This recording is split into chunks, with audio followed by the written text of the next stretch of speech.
1027 WNEW, New York. You sexy thing, you. Broadcasting live from beautiful Midtown Manhattan, where on a clear night you can almost see Rapper Ice-T's new line of ice cream coming out with its first flavor called Cop Killa Vanilla. It's the Ron and Fez Show, and I'm your announcer, Thing One. And now let's introduce your hosts. Two guys who know little girls can't ride broomsticks until they grow up and become ex-wives. Here they are, Ron Bennington and Fez WNEW, radio's real men.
It's the Ron and Fez Show live tonight.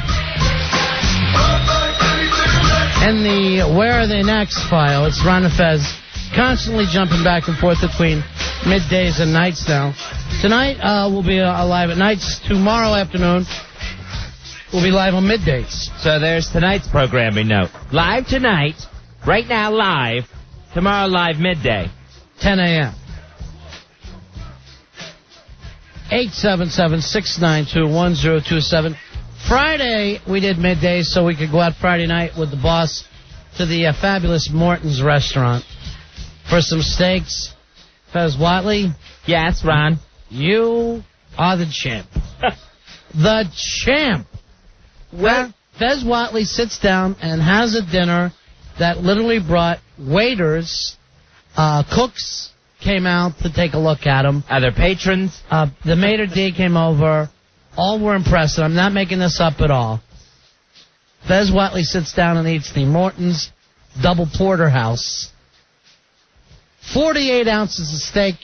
He takes it right down to the bone while drinking 7 7-7s, or highballs, as Fez keeps referring to them. It was a real night out on the town. What a dinner.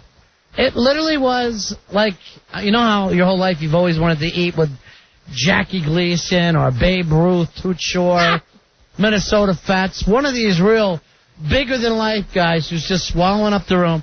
That was Fez WNEW Friday night. And never missed a beat. Man, that was a good steak. 48 ounces of steak, 2 side dishes, 7 highballs, a sambuca, and then the chocolate souffle. Oh, and the apps. Oh, what did you have for apps? I had the scallops wrapped in bacon, like were recommended by our listeners. Thank you so much. Good suggestion, people. So the scallops wrapped in bacon. What were you feeling like after the 48-ounce challenge was over?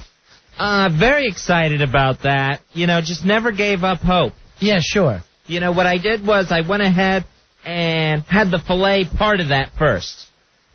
Separated that, had the filet part, thinking, you know what, a filet never fills me up, so I'm going to be excited that there's more steak left over when I start working the other side of that porterhouse. What exactly was a porterhouse? It's a filet on one side and then T-bone on the other? Yeah, I guess so.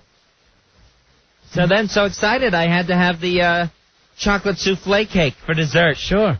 Well, you'd already ordered it. Yeah, you had to order that early, so I went ahead. At the very end of it, when Fez is drinking his very last cocktail, and you said they were pretty that first slamming. Yeah, that first one that the bartender brought, man, that was strong. And I'm thinking, I'm buzzed already. Jeremy hasn't even gotten here yet. Right. Well, at the very end of the night, I don't know how aware you were of this, the waiter kind of gave you a when you ordered your very last highball. He did? Yeah, because it was a shiver like, oh, my God, what if I had to do this? Just the amount of drinking and eating from one man. And it was disgusting in a very exciting male way. By the last highball, I was in a different world. Yeah, you were pretty whacked. I was really, really full. In fact, the more each sip of the highball was actually feeling like another bite of steak. It was all the same at that point. Everything was the same. Everything was filling me up. It was the first time on a Saturday morning I never woke up hungry. People in the instant feedback want to know if Fez outdrank Rory. Rory purposely, I guess because the boss was there, did not drink. I waited until I came back to the office to have a beer. You didn't want to be drunk in front of the boss your first night out, huh? Exactly. It's a very smart move, I'll tell you the truth. At your first boss's dinner. Because, Fez, everything's big. He's got the heat right now. The boss was glad to give him something. I could have gotten away with that. Right. He looks like I said, Jackie Gleason. You would have looked like some punk kid who had no responsibilities. But I went into it knowing I really wanted to do some damage, knowing we were going on Jeremy's teats. Now, here's the other beauty of it. Rory almost couldn't finish the souffle, and we were like, how could you do that in front of Fez? But I was completely full after my meal. Problem is, I had some chocolate earlier in the day, and it was just too much chocolate at that point. So did I! Yeah, but it was the 48-ounce champ that did it for you. Yeah, that's 48 true. ounces. Now, just to point out to people who are trying to figure that out, Rod Stewart had to have his stomach pumped after 48 ounces. Fezzy kept right on going. There you go. I was fine. I did come back to the office, sat on the can for a while. But other than that, I was good. I had a little trouble walking after we left the restaurant. I had to go pretty slow. I was moving kind of slow at the junction. How much is that in pounds? How many ounces is a pound? 12? Is it 12 or what, 16? I can never tell. We got all these college boys sitting around. Not one person can help us. No one ever took a math class. But yeah, that was a really good steak, and I felt good that I was able to do it. What a great place Morton's is, too. Classy, huh? Yeah, very classy, very old school. A guy's place, but you can take your chicks there, but, you're at Boots, this nice Frank Sinatra playing. You can picture Mickey Mantle walking in there. They got what they call the show and tell menu, where they bring the raw steaks right out to you. All right, 16 ounces in a pound. Thank you. Instant feedback always beats our own guys. I don't know why I don't know that anymore. Always know that. 16 into 48. You're over 3 pounds of beef. Nice. Plus, you're drinking, your side dishes. The cream spinach was excellent. You were the best. It was all good. And it was a situation where, at the end of the meal, I'm done with the dessert and everything, but I'm still ordering the highballs. I still want to keep going on the bar tab. So then as the waiter would go by, just a slight toast to that man, as he'd bring me another one. Slight toast. Just hold the glass up to him. I'm telling you, at the end he moaned. He went, when you said one more. That I didn't catch. One more. All right, here's Eddie the murderer. Really? Hey, Eddie the murderer. How you doing, pal? Come on, guys. Come on. I don't need no more police action at my house. Give me a break. Listen, I just Hey, Eddie, I killed 48 ounces of steak. Yeah. That is big, because my brother ordered that at my sister's 40th party, birthday party. We ate at Morton's. Great food. And the tab came out to $6,000. Sure it did. Mm-hmm. And you murdered 2 people. No. To pay for it. Yeah. No, my brother-in-law is He's a spy. No, he's a partner down in Wall Street. I mean, big money. So it was he just put it on his card and walked out. I mean, he was ordering $200-300 bottles of wine. He didn't care. But we had, appetizers. We had the giant He doesn't shrimp. even have a brother. Mm-mm. No. And the lamb chops. Let me tell you, the baby lamb chops. Yeah, Sherry Lewis was at the party. Mm-hmm. Yeah, no, that Right. But listen. Yes, I Eddie. want to... Wait a minute, then President Reagan walked in. Right. Listen, guys, And then I want to come visit you when you finally get your schedule straight. No! I'm gonna Wait! I'm I'm the one who says things. I want to make you hoagies that you would never believe. Yes, we're going to eat food from a murderer. Listen, give me a break, guys. Anything you come up with, we don't believe. No, all the Say with the hoagies. Everything will be sealed from the cold cut, with the prices on it. I'll open it in front of... Ronnie, this is $4,000 baloney. No. And his date that day will be Eleanor Roosevelt. Wow. Come on, guys. No, truthfully, I want to come to the studio as soon as you get your schedule finally settled, okay? Are you coming to kill us? No, I love you guys, especially Fezzy. Fezzy, the stalker loves you. Great. I That's do. good to know. Thanks, All right. thanks, Listen. Eddie the Murderer. Thank you. All right, say. Bye-bye. He ends up in the paper for allegedly killing people. Next thing, yes, my brother bought us $6,000 worth of steak. I was there with Morgan Fairchild. Here's Brian. You're on Run of Fez. Brian. Yo, Fezzy, But how are you? good. You just ate 12 quarter-pounders the other night. Wow, that's putting it in perspective. Now, do you actually think you could? No, there's no way I could eat 12 quarter-pounders. But when you see that beautiful steak laid on your plate, you just keep eating. It was gigantic. It was so thick and it it took was- up the plate. And it was cooked perfectly. The last bite was as delicious as the first. And then I'm having a flail, and I kid you not. Fez asked me if he could have a bite. I'm like, get the hell out of here. Look how much more you got to do. I said, wow, Ronnie, your steak looks really good. Here's Ice Dog. Ice Dog, you're on Run of Fez. Hey, Ice Dog. How you doing, Fez? Ron, Yeah. good to talk to you guys. Yeah, buddy. Fuzzy, I gotta say something, man. You are the man. 48 ounces of steak. You are definitely the man, and I'm a big guy. I'm about 320 pounds. I can sit down and eat steak with the best of them. And you want to know something? You made the Ice Dog Hall of Fame. Wow, Nice. Fezzy, the Finally. Ice Dog. Finally, some recognition. You deserve it. 48 ounces, though. Thanks, dog. That's an accomplishment, man. Yeah, it really was. And then having the 7 cocktails with it. It was just bigger than life, Fez. It was bigger than life. That's the kind of Manhattan meal you want to have.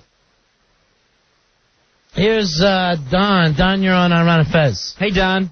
Hey, Fezzy, how's it going, bud? Congratulations. Thank you, Don. I appreciate that. Let's go head-to-head, though. In Chicago Chop House, I did a 60-ounce porterhouse, Wow. a plate of calamari, and I finished my son's chicken cutlet parmesan. Now, Don, are you a big guy or just a big eater? I'm 6'2", 2 1/4. All right, that's, not humongous. It's it's a manly. That's a it's decent manly- weight. I think. Fezzy, do you think you'd want to go out and ever try one of these places where you eat the big steak and you get it free? Because I think you could do it. Maybe one day I could try it.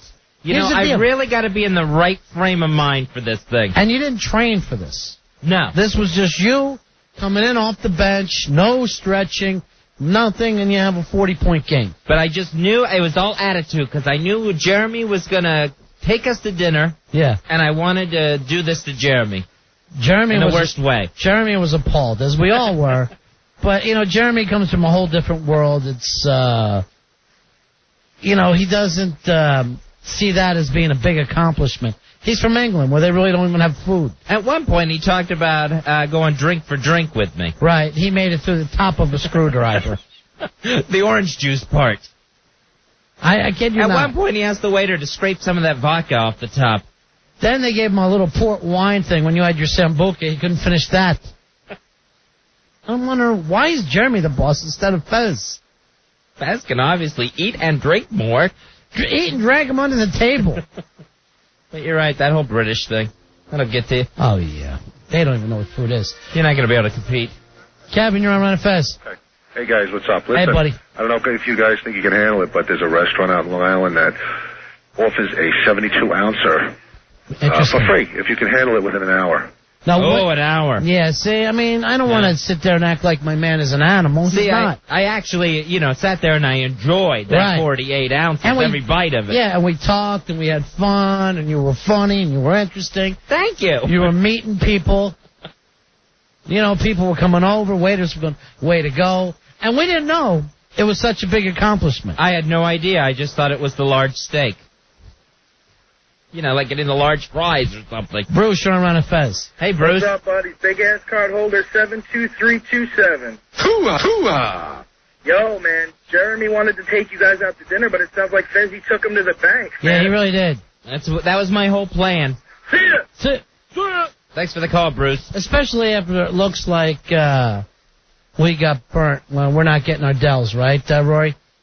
Yeah, we were not presented with any Dell computers. I'm still working on that. You can't work on it. It's either going to happen or not. He's either going to say yes or no. I mean, that would have been the time to do it with the dessert. Well, I'm gonna keep trying. But I don't want you to keep trying. Just tell me that I want to buy one. All right, let me talk to him tomorrow, and I'll find out definitely. Unless he's going to do it at the big Wednesday night party. Oh, maybe that's what it is. There's so much pulling us off our night show anymore. There's a lot going on. 877-692-1027. Now, I noticed like the next day after I had the big meal, yeah, anytime I tried to eat anything, I got full really fast. I don't know what phenomena that was. But for the rest of the weekend, wasn't real hungry. And then when I did eat something, I filled up quick on it. Sure, like a snake with a rat. That's not to be surprised. It's like when a snake swallows a big rat. He doesn't eat again for a week. So everything, that steak, that 48 ounces, was still in there getting worked on. Well, you got to figure. By my juice. That thing took a while to digest. Yeah. It was just piled in there. It was crammed in there. Remember how... I outgrew my shirt in one meal. How Rory and Jeremy were embarrassing us by not being able to tell the difference between medium and medium rare? And then the guy had to come over. I guess it's the maitre d' had to come over. Actually, I had to check out their steaks, see what color their steaks were, just to make sure they had gotten the right ones. I was halfway through mine saying it was fine. Will, you're on Ron and Fez. Hi, Will. 150-47. All right, buddy. Yeah, I'm going to Morton's tomorrow night. I was curious if I should order the Watley. I wish they would name the steak after you. That would be great. The big-ass Watley. The double porterhouse Watley. Here's the other funny thing they do at this place. At Morton's, they show you the steaks before they cook them, and then they show you a live lobster. Yeah, they bring it all out on the tray. They call it the show and tell menu. Now, I don't know if I could order the lobster that's still alive when I know the steak's already dead. What if they just brought out the cow? What do you think? Does this look good to you? I guess so. How about getting them about right here? I'll take this cut right about here. Not so much here or here, but here. Yeah, I'll see you. I'll see you in about 40 minutes. Here's Matt. Matt, you're on Ron and Fez. Hi, Matt. Hey, buddies. Hey, buddy. Buddy. I'm just visualizing this whole thing, man. It's just like John Candy, the old 96er. Got to eat the grizzle, too. Oh, yeah. I think you could do it, Fez. No problem. The 96er? Yeah. See, now, my little brother, I called him Travis the next day because I knew he had gotten his name on a plaque put up in a restaurant for doing eating a big steak before. Yeah. So I called him to see how big that steak was, because I'm sure it was much bigger than what I accomplished. It was also 48 ounces. And he's on a plaque. What was the restaurant? It was Don Shula's Steakhouse. Oh, I know that place. They only serve chuck steak. He ate a big burger. The ground. Here's John. John, you're on the Ron Fez show. Buddy, how are you? Hey, John. Guys. Hey, good. Listen, Fez, what kind of steak was this? Double porterhouse. Oh, I thought it might have been figuring for you maybe a big tube steak. You know, John, I'm not going to let you ruin this for Fez and the rest of us, okay? He accomplished something. You know what the deal with that? You have to start treating Fez differently now, like the king that he is. Right. The steak king. Putting away the steaks and the drinks. You know what I want to do, Fez, is take you out for clams next. See if you can't sit there and eat a bushel. Just sit down by yourself, eat a bushel of clams like they're peanuts. Do you think this was better than or equal to or less than when I put away the 52 pieces of sushi? That was a special night because you started to blow up that night. Yeah, I really started to look like the new Jerry Lewis. Although Royal backed me up on this and we were walking down the street, didn't Fez's stomach was just really out far, just really pushed to all its limits? I was Ethiopian baby. Oh, yeah, it definitely was. But also... My buttons were stretched. And I don't know whether it's... You weren't even slurring a bit. I mean, you know, I don't know whether the steak in your stomach was soaking up all that alcohol. I think it had to have. Because those drinks were really strong, and I think that much steak was able to counteract the effects of the alcohol. Here's Randy. Randy, you're on Ron and Fez. How you doing there, buddy? Randy. Hey, what's up, buddy? It's Big Ass 307 here. All right. I want to congratulate Mr. Fez Watley for eating an ounce of steak for each 48 continental state. That's beautiful. That's a great patriotic way of putting it. I hope Texas tastes good too. Texas was delicious, and I had a fine dessert for Alaska and Hawaii. I should have had the baked Alaska. I'm telling you, I was full after my meal, Fez. And what do you think? I was full. What do you think those fillets were, like 12 ounces? Yeah, they were probably like 12. Maybe. They were huge. And you ate 4 times that much. 4 times that much of meat. When it's cooked right. Here's Carlos, Sean Ron and Fez. Hey, Carlos. Hey, what's up, Yeah. buddies? Hey, buddy. Yo, if you go to Shula.com, you can go to the 48-ounce club, and you have the names of all the people that ate 48-ounce steaks. And, like, I ate one, and I finished half of it. I couldn't do it. So you didn't get on the website, huh? No, I failed horribly. Did your brother make the website? He's probably on there somewhere. All right, thanks a lot, Carlos. All right. I don't know if they've got his name up there yet or not. That's exciting stuff. You should be on a website. We'll put you on our website. Big Fat Steak Eater's website. Fez ate a huge amount. And it was so good. Boy, we'll have to do that again with Jeremy. All right, let me see. R.J. Cooper says the Red Lobster near me has all-you-can-eat crab legs, snow crab legs. The record is 11 plates. Whoa. Is there any food that you like as much as you do steak, Fez? I don't know if there's anything I could eat like I eat a steak. I just love it so much. There's nothing better than a great steak. What if we do this? We put you up as our representative in the Rockin' Ribs contest. Who can beat Fez eating ribs? Wow. I don't want to let you down. You couldn't let me down, my friend. You gave me the greatest night of my life. You know I felt I was born too late. I wanted to hang around with Jackie Gleason and Toot Shore and Babe Ruth. I had all that experience. Friday night you did. It was bigger than life. My problem is like the paintball. I had that one great shot right at the git, and then I was never able to top that again. Should I walk away now in my glory? Don't. Look, I saw what you are, okay? I saw what you are. You're the natural. You are the natural. Natural meat eater. And nothing could ever change that. And I'm telling you, that night of Morton's was the greatest night of my life.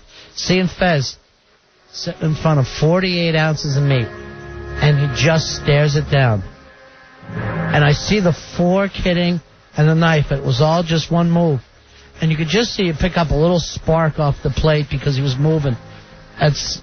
And people were coming around, flash bulbs were going out.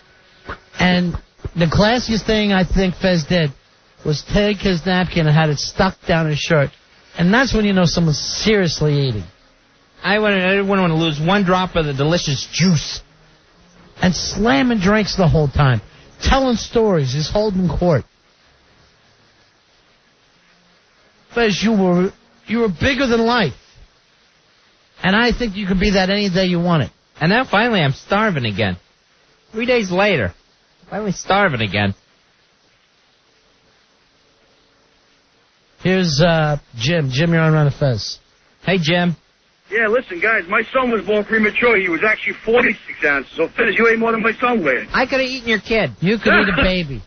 Fez, you could have sat down at that plate. That night I could have. And ate a baby. I'm starving.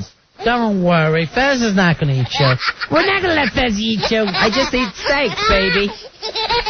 He's just going to lick you. He's just going to lick the silly parts. Rub you in butter. Here's John. John, you're on Run of Fez. John, what's going on? Hey, Fez, the son familiar. Hi, Morton's are known for our steaks. The USDA prime, grain-fed, Midwestern beef, 4.5 to 3 weeks of surcharge broiler. Porterhouse steaks are extensively at the room. 2/3 New York strip, 1/3 filet mignon, that's separated by the bone. If you have a double-cut porterhouse, which is for the heartier appetite, it's also an excellent steak to share. Ribeye steak. All right, yeah, let me put, thank you very much. That's how the 48-ouncer was offered to us. It's a great steak to split. And we're looking around going, we're all guys here. Yeah, who's going to share a steak? No one's going to share one around Fez. You lose a finger, you try that. Fez, you were bigger than life. Thank you, Ronnie. I appreciate it. Literally, it was the greatest night of my life. A lot of hard work and eating went into that. And let me tell you this, he didn't train. Here's Alex, Sean Ron and Fez. Hey, Alex. Hey. Hi, Ron. Hi, Fez. Hi, Alex. There's a place in Pennsylvania, in Clearfield, Pennsylvania. They have a 96-ounce burger that you will get for free if you finish it within an hour.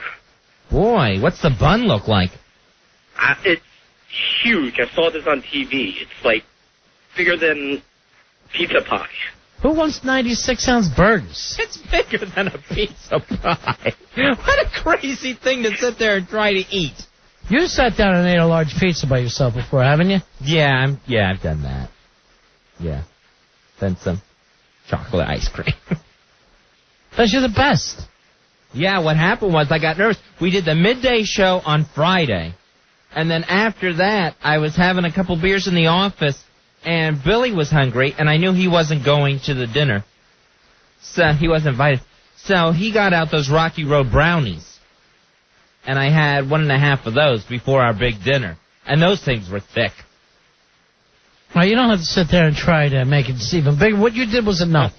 We don't have to hear about every meal you had leading up. So I got nervous that I was going to mess this up for myself. Here's Rob. Rob, you're on Ron and Fez. Hey, Rob.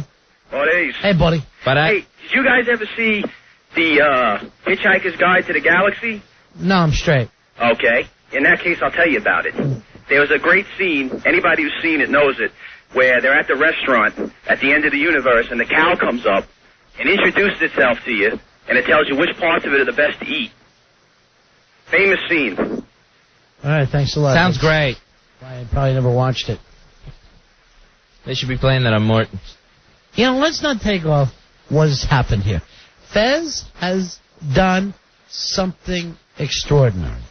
He sat down, had 7 cocktails, along with 48 ounces of medium rare beef.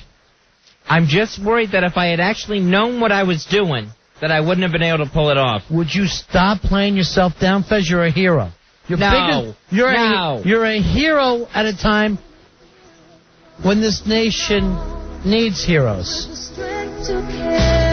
So maybe we look across the ocean and we say, we've got a man who, despite all the terrorism threats, the anxiety that the city of New York feels, can still manage to sit down and have 7 cocktails along with 48 ounces of beef and then finish that with a beautiful Godiva chocolate souffle. I just did what I had to do. I did my job, Ronnie. I cleaned my plate. I know what you're saying, but not a lot of guys would do it, Fez. That was just what I was always taught to do. Clean my plate. And I did. I didn't leave any of that Godiva chocolate souffle cake. Like others. Dan, you're on Ron and Fez. Hey, Dan. Hey, Ron and Fez, big-ass card holder 13536. There's your hoo-wad.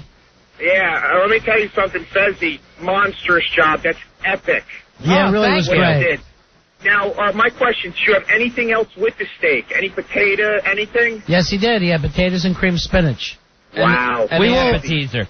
We will Unbelievable. admit, I mean, he finished his appetizer, which was 4 scallops wrapped in bacon. You didn't really finish your side dishes, nor did you No. set out, though. You did finish your dessert, Right, I ate all the cake. and you finished all the liquor you could. Well, Basically, it was like congratulations, 7 Fezzy. doubles. Like 14 shots. And I couldn't have got another drink in me. Not even another taste. I was filled up to my throat.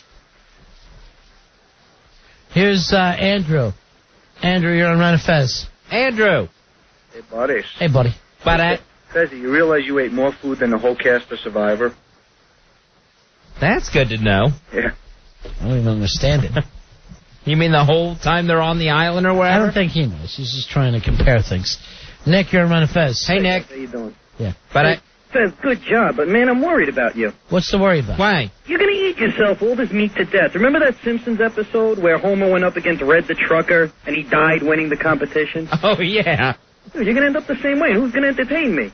I'm going to tell you this, Fez. I do want you to sit down and just see how many ribs that you can eat. To say, I know that you're nervous about saying you're a gluttonous guy.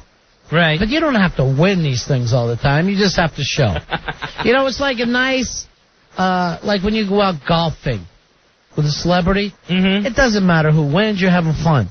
That could be you instead of people going out golfing with you. People can go out and eat with you all Saturdays and Sundays. We'll let different people take you out every weekend so they can out eat you. And you don't have to worry about my health.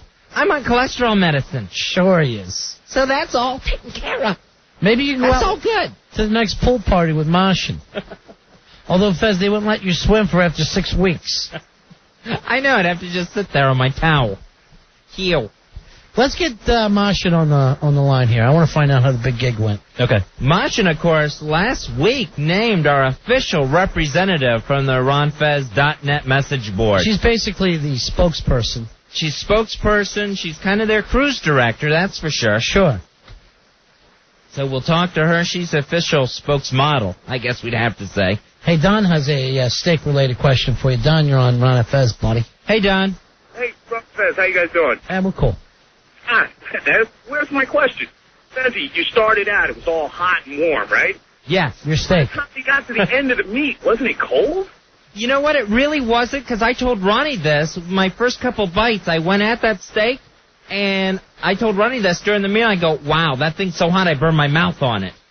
So, no, it was still quite warm by the time I was done. Well, yeah, 'cause ain't nothing worse than cold meat, you know? I don't mind it. Have a great night, I got no guys. problem. Thanks for the call. Thanks for the questions. Yes, you, sir, in the back row. 877-692-1027. Here is Bruce. Bruce, you're on Ron and Fez. Bruce, what's going on? Hey, guys. Fez, I'm real worried about you. I'm a veterinarian, and I had a patient one time, a dog. He ate 3 pounds of beef, and his stomach blew up. He bloated up, and his stomach twisted, and I had to do surgery on him, and he almost died. I say that Fez could end up eating that dog. What kind of dog was it, Bruce? It was a German Shepherd. So you can eat more than the German Shepherd, Fez. You'd think the Shepherd would be able to handle it. And I was bloated, Bruce. I'm not going to deny that. The buttons were stretched on my shirt. Be careful next time, buddy. We'll miss you. Be careful. Fez, don't let these people get into your head, into your kitchen, so to speak. You had a gentleman's night out. Thank you. This isn't some hot dog eating contest where a Japanese guy is just eating as quick as he could. You sat down like a man. Yeah, I wasn't shoving it in. I took my time. I was quite deliberate about it. And you were interesting company all night. Thank you, Ronnie. More than just a steak. You were telling funny stories. You were buying drinks. Everybody got a kick out of you. We were laughing it up. Here's Tony on Ron and Fez. Hey, Tony. Buddy. Yeah, buddy. 15358 for Connecticut. Yeah, one time me and my friends sitting around watching a ball game, and this big friend of mine, ate 4 large pizzas and then beat up his younger brother and then ate his small pizza. All of us just sitting around. It was one of the best eating things I've ever seen in my life. I'm sure you're going to hear a lot of kind of stories like this in your life now, Fez. So yeah, I guess these are my people from now on. The ones that got away. All right, we got Martian on the phone here. She is the spokesperson for RonFez.net. Put together a pool party. Martian's pool party. That had to be fun. That went on over the weekend. We'll get an update here. Martian. Hey, Ron. Hey, Fez. Hi, Martian. I heard you guys want to talk to me about Saturday. Yes, since you are the spokesman for RonFez.net, and there was a big pool party, we're wondering how it went. It was fun. Not a lot of people showed up, but the people that showed up did have a good time. Okay, and you were having some fun? You were running things? Sure. Now, how's everybody feeling about you being in their spokesman? I don't know. I haven't really talked to anyone about it. I know they're upset about me going on Thursday and talking about the pool party. Now, who is they? Some of the people that run it and also some of the members on it. Give us some names, Martian. Yeah, who's upset? You were just promoting. Like a good spokesperson does.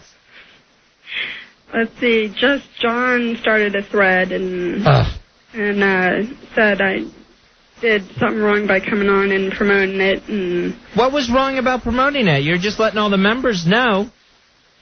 Supposedly I didn't have permission, and supposedly I wasn't an official. You're the go-to person right now. You're Ron and Fez's go-to person. You're the one with the info that we need to check with from time to time. All right, I had an idea about this. You know how we're doing the Rock and Ribs contest? Right. Well, I'm always hearing from Jersey Rich, hey, can the RonFez.net band play? Can the RonFez.net fan play? Band play. And we're going, no, not really. This is going to be really original bands that are playing original music. What about we do this? We do let them play a cover song to start it off. If Mashin is lead singer. Oh, nice. You know what? That makes perfect sense, because right now she's the front woman. Right. She's the frontman of RonFez.net. What do you think, Mashin? Maybe I'll think about it. Doing a Mashin a Slipknot song? What song, if you had to pick right now, would you do? So the band can start learning it. Good question. Does it have to be a rock song? No. No, you can do whatever you want. You want to go hip-hop? Sure. What do you want to do? How about we do Ludacris, Get Out of the Way, Move? That's the name of it. I want you to sing a little bit of it to us, so we know we know how it goes, and we'll find it here. Yeah, I'm not familiar with it at all. I only know one line from it. All right, we'll do that one line. That's plenty. Something like Move, Get Out the Way. Keep going. That's all I know. No, do it like you do it on stage. I can't do that right now. You know I what? have time to practice, and I'll be able to do it. This literally, Fezzy, might be our Kelly Osbourne. Oh, nice, Ronnie. You know how Kelly Osbourne got so big, right, Martian? You're right. Are you ready for this? We'll see. Could you do Papa Don't Preach? That would be great. Some karaoke, maybe? I don't know. We'll see. If you do Papa Don't Preach like Kelly Osbourne, you got plenty of time to learn it. Do you think you can pull this off, Martian? That's a possibility. When are you coming in to do the show? I don't know. I haven't really thought about it. Because you're always invited. And you got to start supporting the board since you're the new spokesperson. Right? Sure, if you say I am. You are. You are. You got in the word. You got in the go-ahead, baby. So, do we think we're going to do Papa Don't Preach? Yeah, maybe. We'll see. Let's make that tentative right now. Yeah. Right now, that's our working song. Rory, pencil that in. I'd say write it on an adult computer, but you refuse. Papa Don't Preach, featuring Martian. All right, other people, what about Martian do that Slipknot song from the Spider-Man soundtrack? Do you know that one, Martian? No, I don't. I thought you were a big Martian and Slipknot fan. I was back in the day, but... You're off that now? Yeah. Well, we're not going to start calling you Ludacris. Didn't we get you a Slipknot tattoo? No. What was your tattoo? It was a dragon. Oh, okay. Well, you asked for a Slipknot tattoo, right? No, I didn't. How about why that's in my head? How about Stop Dragging My Heart Around? There you go. And you're showing off the tat. All right, here's Mikey D. Mikey D. Mikey D. Hi, Ron. Hi, Fez. Hi, Mikey D. Listen, as the drummer of the Ron Feznet band, I say we can do it. Papa Don't Preach. You think the band can pull this off? We can learn it as long as Martian learns it. Maybe if she shows up for some band practices. That would help. All right, when's the next band practice? Next Sunday. Well, this Sunday. You guys do this every Sunday, right? Yeah. All right, what songs you been working on? Like I've said, L.A. Woman, Won't Back Down by Tom Petty, but we do a Ramones twist to it. Oh, God. A lot. Brown Sugar, If You Can Rock Me, Weezer song, the Say It Ain't So. We do a lot. Back in the Chain Gang, maybe Martian could do that. Martian, if you're willing to teach me, coach me. Well, you're willing to do that, right, Mikey D? Sure, why not? He's got Broadway experience. He's the 5-time Tony Award nominee. Okay, then let's see what we can pull off. All right. So this Sunday, she comes in. She can come in, let her learn whatever song she needs to learn. All you right. know, Papa Don't Preach, we can learn it. All right, now, Mikey D, if you guys pull that off, then you guys can play after that.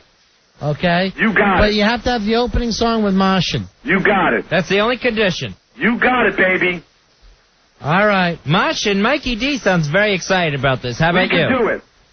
If he says we can do it, then I've got faith in him. All right, there we go. The spokesperson from RonFez.net, Fezzy Mashin, will be singing at the Rock and Rib Show. All right, thanks a lot, guys. All right. All right. All right, see ya. Thank you, Mikey D. Thank you, spokesman. Rory, how quick before we get a date and a place for the Rock and Rib Show? I would say in the next week I should have everything solidified. Well, today's Monday. Why don't you just email me on my new Dell? Okay. You don't have a new Dell. That's the last thing I heard come along. Oh, that's right. In the meantime, he's afraid to drink in front of the boss. So how's he going to ask for a computer? Because he thought he'd start swinging him around by his tie. Is that what you're nervous about, Rory Hampton? Yeah. You start swinging on the boss and not stop? I just thought I might get a little out of control. Believe me, let me tell you something. After we saw you fight Al, I'm not worried about it. Jeremy can take you. Jeremy will take you. 877-692-1027. We're on a Fez. 1027 WNEW, New York. Ron and Fez. 1027 WNEW. We're out of Fez. 877-692-1027 is the toll-free phone number. Picking up a lot of Rory stories out there from Billy. Really? What Staples got to report? Oh, I ain't going to say yet. But all I got to do is give him a quarter, and he tells me what Rory's been up to. Here's John. It's up to a quarter now, is it? Yeah, well, you know, inflation. He's going to make a call. John, you're on Run of Fez. Hey, John. Hey, how you doing? Yeah. Good, buddy. I got my wife outside her hometown in Wisconsin. They serve 115-ounce prime rib, baked potato, all-you-can-eat salad bar. You shouldn't need the all-you-can-eat salad bar. Now, has everybody ever ate it? Yeah, they got a wall with probably 30, 40 pictures of these guys that are about 100 pounds. Are they the after pictures? But not before and after. All right, that's it. Thank you, John. Sure. All right, a couple of people are writing on the instant feedback. Did Sweet Melissa ever tell you where that famous sausage is on the Upper East Side? Remember she's telling us about the lamb sausage, and finally I go, all right, give me the name of the butcher shop. I'd like to go pick some up. She won't do it. Never happened. Never. And I'm telling you right now, through emails and once on the phone, talking to her, trying to find out where I can get, and I can't think of the name. It's some Italian name that they have for this lamb sausage. Well, it becomes this, Fez, and this is the kind of thing I hate. Well, if you tell me how much you want, I'll gladly pick it up. Just tell me. Well, that doesn't have to happen. And then they're getting into this deal where, normal people don't really get as good a sausage as we get from them. So let me know. I go, I'm willing to take my chances. Let me see if I can go in there, meet the guy who owns the place, and form my own relationship. The sad thing is all this is done as the guise of doing you a favor. Right. I'll get you the sausage. I'll get you the good sausage. I'll get you the good price. In the meantime, I've been hearing about this sausage since summer started. And we're, 6-7 weeks in, and I haven't grilled it. Yeah, we're almost down to a month of summer left. And the sausage secret continues. She's like a lamb sausage blocker out there, Fezzy. And then we actually tried to get her on the phone last week to discuss this situation. Ducking. First time ever, Sweet Melissa, not available to come to the phone. Obviously. Out of her shame. All part of this ruse to keep Ronnie from this sausage. This world's greatest sausage. Maybe I'd like to grill some instead of just hearing the stories. Here's Jeff. Jeff, you're on Run of Fez. Hey, Jeff. Buddy. Yeah. Buddy. Fezzy, that's quite an astonishing feat, but I got a question for you. His 48-ounce eating of a steak. Fantastic. The double porterhouse at Morton's. Go ahead, Jeff. But the question is, didn't Morton's get their beef recall for the E. coli? No, they didn't. Of course not. They only get the finest steaks in the world. That's right. People are always trying to ruin things, Fez. I know. I don't understand that. Here's Tommy here on Run of Fez. Tommy. Boy, 1607. All right, buddy. What's going on, 1607? The sausage is called chevalade. All right, write this down for me, too, Roy. Chevalade, because I know Pagano. Now, what exactly does that mean? Tommy? My dad was a butcher. That's why I know. Yeah. It means it's the lamb sauce. It's not beef or pork. And it's supposedly much leaner, right? Oh, not as excellent. greasy. And they put sometimes they put a little cheese in it, parsley. They put nice things, tomato in it, peppers. Yeah, and very yet, nice. Fez, I can't get the name where this. Oh, my family's been going there for 50 years on the Upper East Side. Oh, my grandfather was the one who found this butcher shop. I'm going great. I would love to be there. This is just pathetic. It's a pathetic attempt to keep some good meat to yourself. You know, what it is because it's a jealousy thing. Yeah. Because, only they get it. Only they have the finest sausage in the world. They don't want to let you in their sausage world, Ronnie. Well, I'm getting in. One way or another, I'm getting in that world. Here's our friend Too Cute. How you doing, Too Cute? Oh, I'm good. Hi, guys. Hi, Too Cute. How you feeling? Better? I'm feeling much better. Yeah, good. Yeah. What was wrong with you anyway? I don't know. I was sick. The doctor doesn't know. Really? Yes. Female problem? I don't think so. I don't know what it was. Oh, I honestly don't know. Well, you know the area, so if it wasn't there, it wouldn't be female problems. Okay. What area were you sick in? Well, it was, it was a generalized malaise, I guess. Ah, like depression. Maybe, yeah, I guess. Oh, Too Cute. Don't be the last one of the listeners and staff to get on the medication. Right. Jump on board. Everyone we know is on some kind of mood-altering drug. Yeah, well, easy access to those. Yeah. But listen, so all this talk about steaks and the rock and ribs thing and whatever, I want to bring you guys some ribs. They make great ribs. I never know a girl to make great ribs. Now, do you grill them? Well, I kind of do a combo, because I found that gives kind of the best results. What do you do? Well, I have this dry rub that I have with, like, my own special secret blend of chilies that I grind up, and I do that for, a day or two in the fridge. I let just marinate it in the dry rub, and then I braise it in the oven for a few hours, and then I throw them on the grill. And so that way, the leftover braising liquid and the rub and everything, I can turn into a really good barbecue sauce. Are these like the Chinese takeout ribs? No, they're not. Those things are good. Short ribs. Yeah, there you go. Yeah, well, I mean, you can make any kind of ribs you wanted. Like the St. Louis ribs or the baby back ribs or whatever.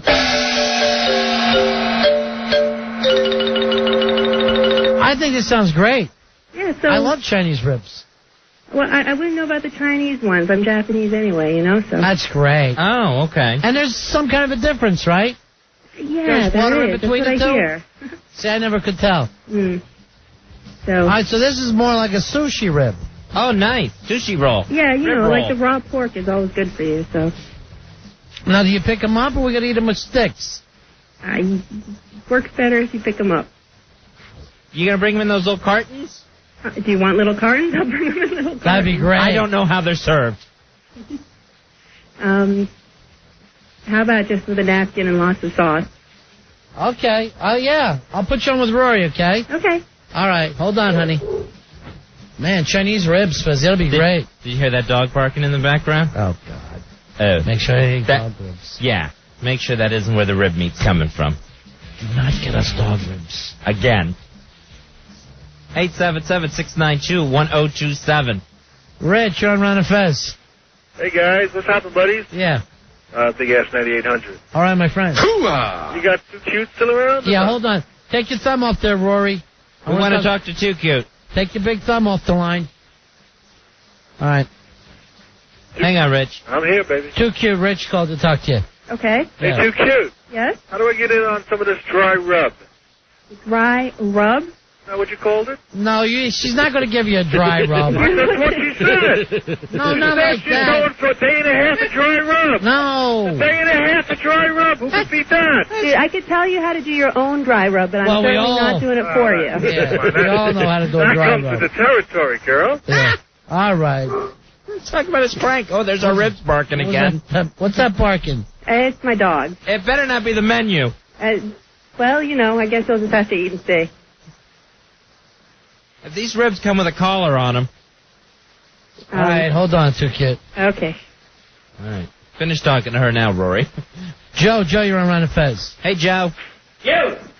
Yeah, that card holder 1157. All right, buddy. Okay, that's all before the chillat. That's just round sausage. It's not circular sausage. It's not lamb. We wouldn't eat lamb, but we eat the same thing. What are you talking about? That's we. My family. My family had always bought that. All right, it's called a chillat. Chillat is not lamb. It's just round sausage. All right, you're saying the last caller who told us what the lamb sausage was wrong. That's right. Somebody told me that this was lamb sausage, though. Not, well, you're looking for lamb sausage. Here's the funny thing. Again, we can't reach Melissa. Again? Again. All right, it's never happened before till last week. Now 2 nights in a row? Right. Oh, this is just pathetic. And there's never a time that Melissa's not listening to the show. Yeah, she's making her own. That's why she's not RonFest.net spokesperson. Right, that's why we gave it to Martian, who we can depend on.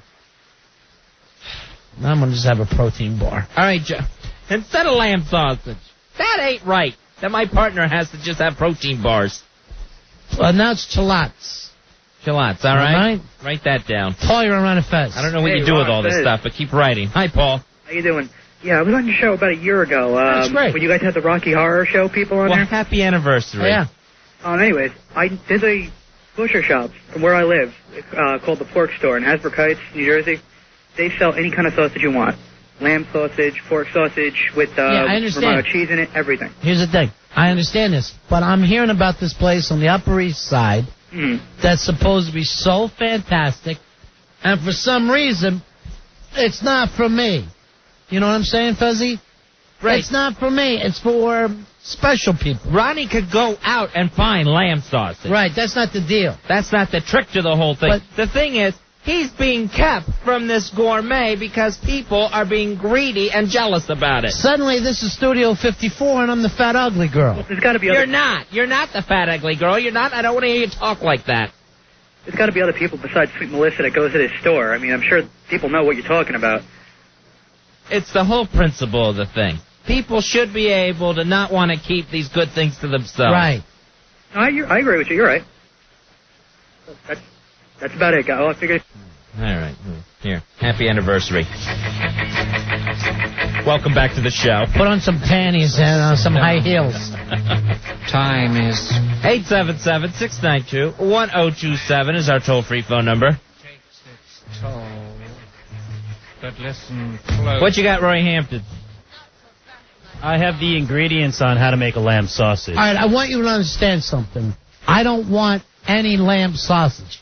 I want that lamb sausage that's hidden in some little butcher shop on the Upper East Side that people have been going to for 50 years. Not only do I want it, I want that guy to be my butcher, and I want him and I to have a personal relationship.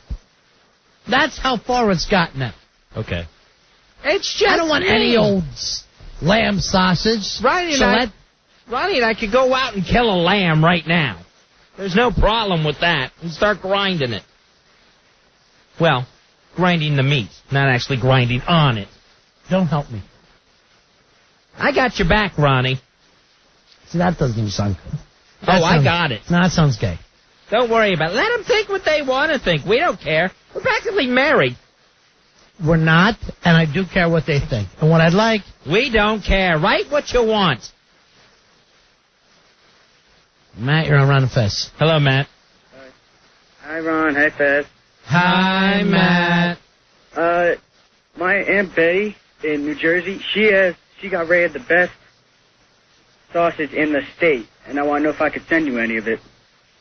No. What competition was this?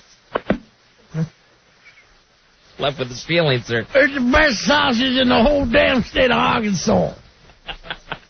She was voted best aunt. Prentice. Hey, guys, how's it going? Your name is Prentice, sir? Yes, it is. Like Paul Prentice. His first initial is A. Yes, don't blame me, though. It was my parents, you know? Well, hey, you're an adult now. People can call you Ace or Scooby. You can come up with a nickname. Look at Hawk. His parents were just big Richard Benjamin fans. Hawk's parents named him Mary Beth, but he came up with Hawk. And it works better. You know, I was born in the early 70s, so maybe there was some drug use involved. Yeah, whatever. What can we do for you, Prentice? Oh, I know how Ron can solve his problem. What's that? Okay. Well, you tell Melissa to get you some of the sausage, right? You just follow her to the store. Because you say, okay, Melissa, give me some sausage for tomorrow. You know that night she's going to go out and buy her sausage. Here's what she's saying. She says suddenly they have some in their freezer they want to give me. And I still haven't even seen that. Oh. Well, then you ask for more than she can give you. But should Ronnie have to go through all this? You know what I want to do? Shouldn't a friend just say, here's the great butcher shop where the great sausage is. Here's the name and address. There you go. You would do it, Fez. I would do it. Or you know what else you could do? You could ask her to buy you some more and just look at the name on the bag when she brings it in. Please. I haven't even seen it. In 6 weeks, I haven't seen this sausage. It's a lie. You know she's just going to wrap it up and put it in a Gristetti's bag. Andrew, you're on Ron and Fez. Hi, Andrew. Hey, Ronnie, it's because you're a Mitigan. That's why they won't tell you. Thank you very much. This is prejudice. Exactly. It's racial prejudice. Now I know what these guys feel like when they're getting pulled over in Jersey, Fez. The racial profiling. Now I know what a black man feels like in Alabama in the 1950s. I know exactly what he feels like. Matter of fact, I'll say this. This is 10 times worse. This is worse. How is it worse? This is worse than those 4 kids getting blown up in that church in Alabama. Maybe you didn't get hit with any fire hoses? I'm sorry, my last name does not end with a vowel. I wish it did. Okay? There's an N there. It's Bennington. I wish it was Benegado or whatever the hell. And all the doors would open for me at these places. Well, why don't you have Anthony go with you and he could show you where it is? I'm sure with Anthony, we'll probably have a parade for him. Forget about it. Welcome. Seriously, I mean, does this make me a bad person, Fez? I'm not Italian? No, you're a good person, and I don't want to hear you talk like that anymore. You're good. Lisa, you're on Ron and Fez. Hi, Lisa. Hi, I know where to get the sausage. Where's that? There's 2 places on the Upper East Side. I'm going to write them down. There's obviously Cittarella's up in the East Side. They have pretty good lamb sausage. It's not there, though. But the other place is, you know where that pet store is on 72nd? Yeah. Right? I think it's either a block north or a block south. There's a little butcher shop, and you ask for Benny. When you get Benny, you tell him you want the sausage, and he knows what you're talking about. Are you serious? I'm positive. And it's on 72nd? She's talking about. Apparently this place doesn't even have a sign. I'm sorry? This place doesn't even have a sign, or it has some kind of a false front where you think you're going into a shoe repair place, but you'll notice it's a little chillier than it should be. No, but you know, the better sausage is actually on the Upper West Side, on 83rd. I don't go there for sausage, I'm sorry. Okay. I'm an Upper East Side sausage guy. All right. Well, good luck. Thanks, Lisa. Give me the 83rd place anyway. Lisa, you still there? I heard it, Tunes. You just walk in and say, Benny, I want the sausage. You're going to look like a nut doing this. Hey, Benny, I want the sausage. Get out of here. This is a shoe store. What the Right. hell are you doing? Call Right, cops. sure it is. Sure it is. And I'm a ballerina. Now get me the effing sausage, Benny. What the hell are you talking about? I'm telling you the truth, someone's going to get killed over the sausage. Please leave this store. Well, Fezzy, look who's on the phone. Little Miss Sausage Hider. Oh. Sweet Melissa. Sweet Melissa, sweet sausage. Sweet secret. Hello, Melissa. Hey, boys. No, okay. They're called Chevrolet. That's the name of the... Chevrolets. Chevrolet. And, Now, does that mean something? I don't know. I know that it's not spelled with a CH, though. Well, all right, let's get this over, Melissa. 6 weeks. It means the unknown sausage, Ronnie. For 6 weeks, you said I was going to get some kind of sausage. It never happens. Is this a racial thing? Okay, well... You're prejudiced against him because he's white. Well, the thing is it's always been a family secret. And it's really hard to get the family secret. I have a hard time getting it out of my father where he gets it. And I want to really share it with Ronnie, but the only way I can do it and to make sure the sausage is the best sausage is to go through my dad. I don't care if it's the best sausage. I want the place that it is. Let me work this guy. Well, the thing is you won't get the best service. How do you know? Oh, this is sad and pathetic. I am willing to take my own chances. Okay. You know, one of the great things about living in this fabulous city is that when you're out and about and you discover a little hidden secret, like a great butcher shop, like a great diner, like a great restaurant, you can come and tell your friends about it. You can share the wealth. But the thing is, it's like, you know, we have a secret. We want people to come to our house to enjoy our food and to enjoy it with us. Now he wants to take it, and he's never going to talk to me again. Are you saying your family will never have company again if Ronnie gets the name of this butcher shop? Because then, Fezzy, obviously, I'll try and steal their friends. Yes, of course, their friends and their family. They'll be having their baptism celebrations at your house. Trust me, I got my own goombas from my chick's side of the family. Well, if I gave you a place, the name, do you want me to tell you the name? I'm not trusting this whole thing. For 6 weeks now. I was going to give you some sausage, but then, you know, you don't want it from my dad's freezer, so then I gotta go and I have to order, and I have to... It's just that the freezer's not plugged in. I'm not gonna make Ronnie sick. The thing hasn't ran in months. Look, let me tell you something, Fez. You suppose you're in the sausage business, right? Right. And you make the best sausage around. You're not going to give that to people or want them to hear about it? She's acting like, oh, if a guy comes in off the street, you're going to give him bad product. No, Ronnie, what I'm going to do is I'm going to wrap it up, put it in a shoebox, and say, here, but don't tell anybody about this, because I really don't want to make any money in this business. All right, Melissa, how good is this? It's incredible. Chilettes. It's so good. It's lean sausage, very thin. And it's lamb? It's lamb. Yeah. And it's very thin, and it's so spicy that we just cook it up, and that's what we eat. Like, we don't eat it with anything else. And people stand in line at your house. Oh, they love Your it. family would run out of friends if anybody else found out about this. It gets to the point that we won't serve them at the really, really big parties. We really have them for, like, the close All right, here's what I love about it. It's not like they've made this sausage themselves. Anybody who knew where this was at can buy the same thing. But how come I don't know anyone who's ever heard of it? Now you're all of a sudden you're Colonel Sanders and you don't want to give up the 11 herbs and spices. The thing is... It's not your secret to keep. It feels like my secret. My family has bred me to think it's my secret. But I'm sure that gentleman... uncomfortable. I'm sure that gentleman would rather have free plugs on the radio for his fabulous chilettes or whatever they're called. Chevrolet. See, that's why I'll never be Italian. I can't think that way.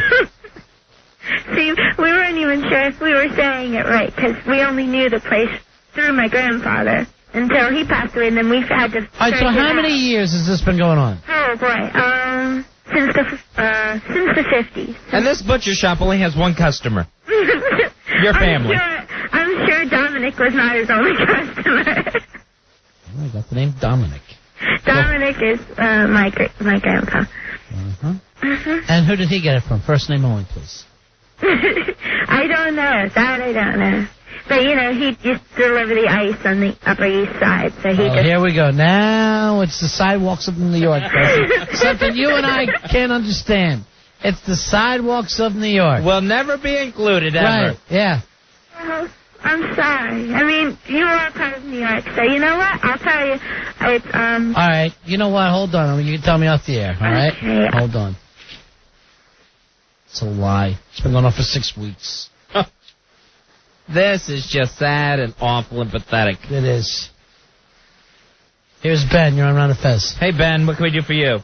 Guys, it's a big ruse. They spell it the way it's not supposed to be. It's spelled C-E-R-V-O-L-A-D. And the girl who told you about the place up in the 70s is giving you the right spot. You think that's it, huh? By the pet store. Of course it is. All right, thanks. Buddy. Thanks for the info. 877-692-1027. All right, Melissa's already hung up. She was supposed to talk to you off the air. Ridiculous. Rob, you're on Round of Fez. Hey, Rob, go ahead. She's like the sausage Nazi. Thank you very much. For you. See it. Thanks for the call, Rob. It's starting to come off that way. All right, when we come back, Fuzzy, talking about racism, there's more problems. Yeah, problems with the New York public schools from Chancellor Levy. Some of the schools, they got to be changing their nicknames and mascots. They got to be changing their nicknames and mascots because it's coming off racist, correct? Exactly. Oh. So 6 schools in the city have been ordered. We'll talk about that after the break. Ron and Fez. Ron and Fez. 1027 WNEW. We're on a Fez on a Monday. Live 877-692-1027. Just so you know, we'll be live in the middays tomorrow. That'll be Tuesday at 10 a.m. Now, Ronnie, this down from School Chancellor Harold Levy. He has now ordered 6 New York City high schools to change their nicknames and mascots because they may be offensive, Ronnie. Offensive to American Indians. This is going on. I don't know how the Washington Redskins have kept their name, but this is going on all over the country. Right, so this is, let's see, Canarsie High School in Brooklyn. They've already changed their nicknames. They were the Chiefs. Nice enough nickname. Right. They've changed their name to the Thunder. All right, Grover Cleveland High in Queens. Their nickname is the Indians. They've been asked to change. And 4 other schools have been asked to change whose nickname and mascots are the Warriors. The name is the Warriors, but the mascots are Indian mascots. Warriors, come out to play. They should have said, look, this is just from a 1970s gang movie. That's our mascot. That's their crosstown rival. So you can't use the name Warriors because that could be an Indian. Yeah, I guess so. Well, the fact that it's their mascot is an actual, they use an Indian as their warrior mascot. So that's been asked to change. They could probably keep Warriors as long as it's nothing American Indian. I don't know what else you come up with to represent a warrior, but Ultimate Warriors. Fez, Papi Shango says, I heard gay colleges being forced to drop the gay cricket as their mascot. Oh, no. Kane College. No longer will be called the Gay Crickets.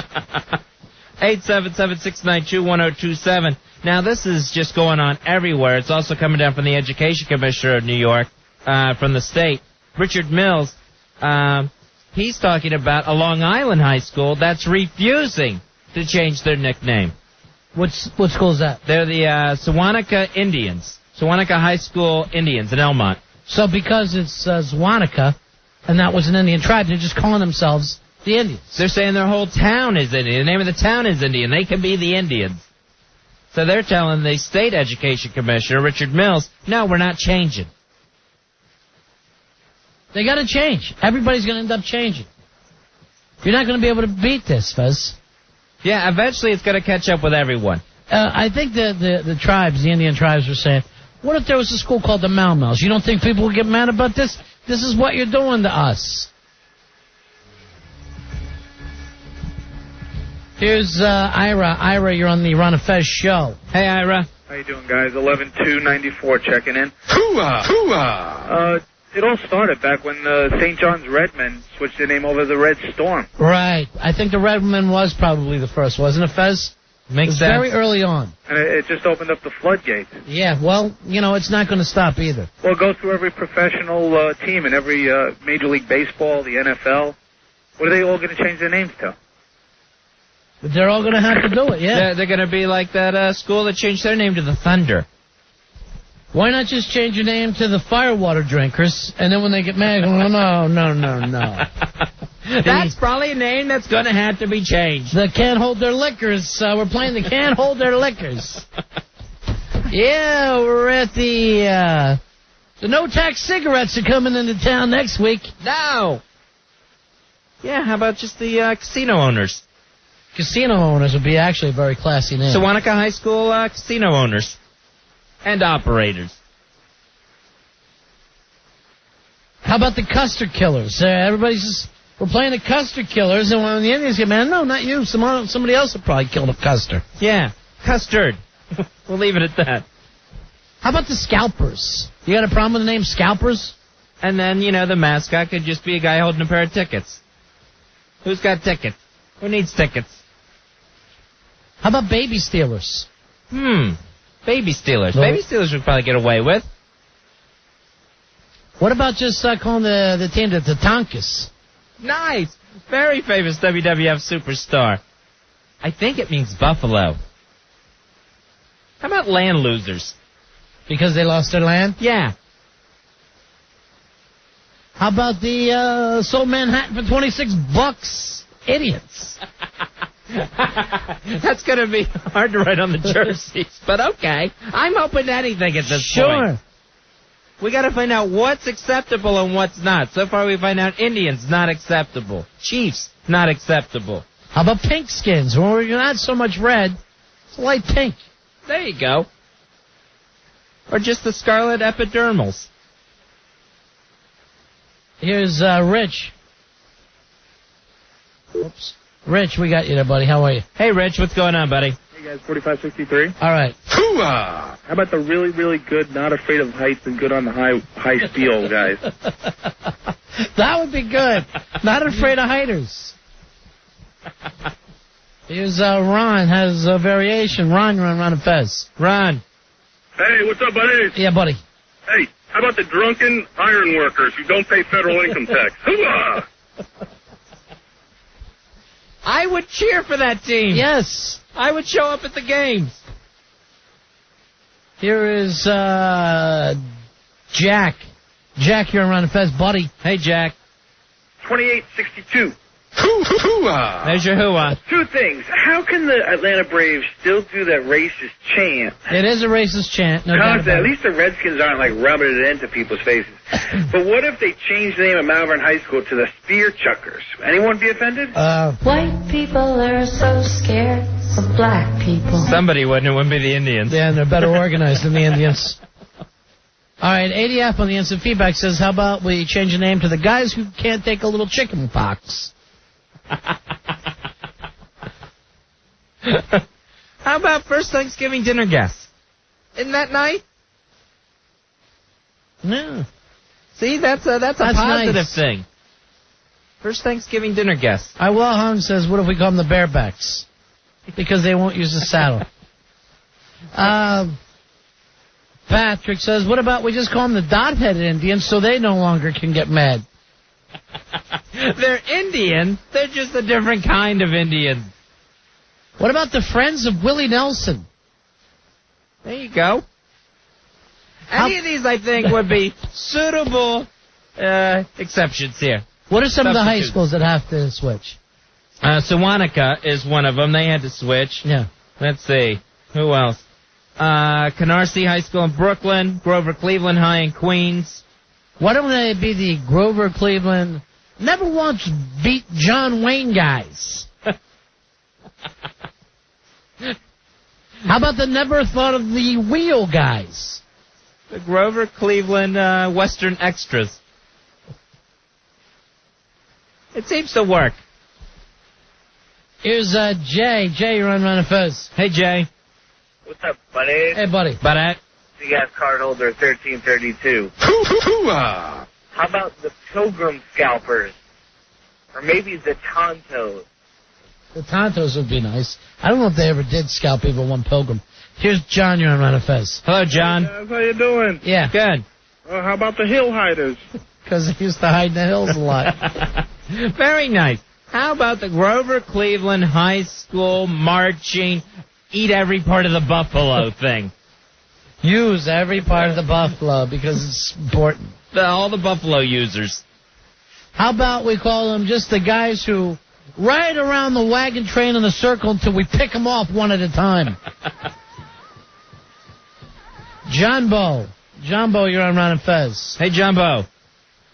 Stand by the soul to sell trinkets. The trinket sellers. There you go. That's nice. That's perfect. Then we're going to go after John Bo with the John Boy. This is very strange. John Boy. Buddy. Yeah. But How about Jimmy Two Moons and his drunken band of axe murderers? Very funny. As they come running out through that banner onto the football field. Well, here comes Jimmy Two Moons and his drunken band of axe murderers. Let's give him a big hand. Brute, you're on Ron and Fez. Hey, guys. How about the guys that cry at piles of garbage? I like that, Brute. Pollution criers. Here's Bag. Bag, you're on Ron and Fez. Bag. Hey, Bag. Guys. Yeah. What's up, guys? Yeah. Buddy. Yeah, how about the Canarsie Moolies? White people are so scared of black people. Come on, man. Some stuff isn't funny. No. Joe, you're on Ron and Fez. Joe, what's up? Joe, you there, buddy? Hello? Yes. Yeah, there you are, Joe. Oh, how's it going? Hey, Joe. Yeah, how about the Sewanega Billy Jacks? All right. Say it. The Billy Jacks. 877-692-1027. Every week a little girl gets hit with flour. One tin soldier rides away. You know you cried a little bit at that when everybody showed up with the torches. Dot on the instant feedback says, why don't we call him the reservationist? Oh. People are going to think they work at Ramada. Like it's a nice hotel football team. All right, on the instant feedback, the Apache Chiefs, like from Super Friends. And then they just grow giant. Yeah, that's from Milo. Very funny, Milo. The Apache Chiefs. Kenny Allen for president on the instant feedback says, why don't we call him the oversensitive panty waist? If you think we can get away with it, we'll try to get it past the school chancellor and the education commissioner. Patrick says, can we call him the extras in the, no, I'm sorry, that was a different joke. The Peak Skill Trailer Dwellers is what he came up with. Very nice. Very specific. Here is Nick. Nick, you're on Run of Fez. Hey, Nick. Hey, boys, how you doing? Yeah, buddy. How about the last extras in the last good Kevin Costner movie? Ah, thank you. Yeah, wolf dancers. If he comes back tomorrow, I will call him Two Boots. And keep this dull movie going as long as I can. We should call Two Boots and order pizza. Mike, you're on Run Fez. Hey, guys. Hey, Mike. How about the Friends of Larry's Torch? That's where I go for AA. Yeah, oh, wait a minute. I just thought it was 2 socks, not 2 boots. I'm so starving. We should just call the Indians the F troop. Let's just call them the F words. Al, you're on Run and Fez. Hey, Al, go ahead, buddy. 476, buddy. Buddy. Lodi, New Jersey, minimum wage dishwashers and landscapers. Shake it up. Shake it up. Shake it up. Very nice. Private Bio says, why don't we just call the football team the Maze? Well, you also know it as corn. The Grover Cleveland High School Corn. The Fighting Maize. 877-692-1027. Mark, you're on Run and Fez, buddy. Hey, Mark, what's going on? Hello? Yeah, Mark, go ahead, buddy. Oh, how about the, I got 2 for you. How about first, the totem pole list? All right, the totem polers, that's very good. Very nice. And, for second, the, How you spell that? The woo-woo-woo-woos. Man, the woo-woo-woo-woos are going to be ready for us next week. You better stop fooling around and practice. They call the football team the 11 Little Indians. See, I think it's the Indian word they have problems with. Damn. We're working hard here, Ronnie, to bring people together. We're doing everything we can do. Caleb, you're on Run and Fez. Caleb. Hey, guys, how about the co-stars of One Flew Over the Cuckoo's Nest? All right, Big Chiefs. There you go. The Big Chiefs. Matt, you're on Run and Fez. The Jim Morrison Haunters. The Jim Morrison Haunters. Ghost cloud, a young child, fragile eggshell mind. Here's Danny. Danny, you're on Run and Fez. Hey, Danny. How you doing? I got 2 Danny. here. One, I'd like to say the terrorists. The terrorists? Why? They're not terrorists. Okay, how about the smelly bastards? Okay, that You're one getting works. closer. That one works better. I don't think he knows what kind of Indians we're talking about. Oh. Explain the story again, fellas. We're losing some people. Yeah, we're talking about Native Americans. The American Indians. School Chancellor Harold Levy says 6 city high schools have been ordered to change their nicknames and or mascots because they involve Native American names, whether it's Indians, chiefs, warriors, maybe some of their mascots are people dressed up like Indians.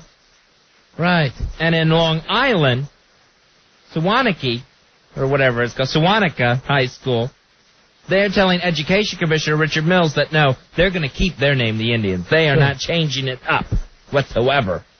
You don't think they want to go with the sunburned Americans? I think it loses something. Their whole heritage is Indians. I disagree. Washington, D.C., sunburned Americans. That could work. Eric, you're on Ron and Fez. Eric, what can we do for you? Ron and Fez. Yeah. But Peyote takers. Peyote takers I like. Or I got another one, the sweat lodge sitters. Sweat lodge sitters.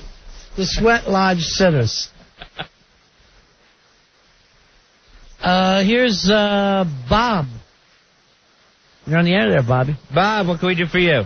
13078. Hoo-ah! How about that we sell cigarettes over the internet and don't collect sales tax, guys? I like that.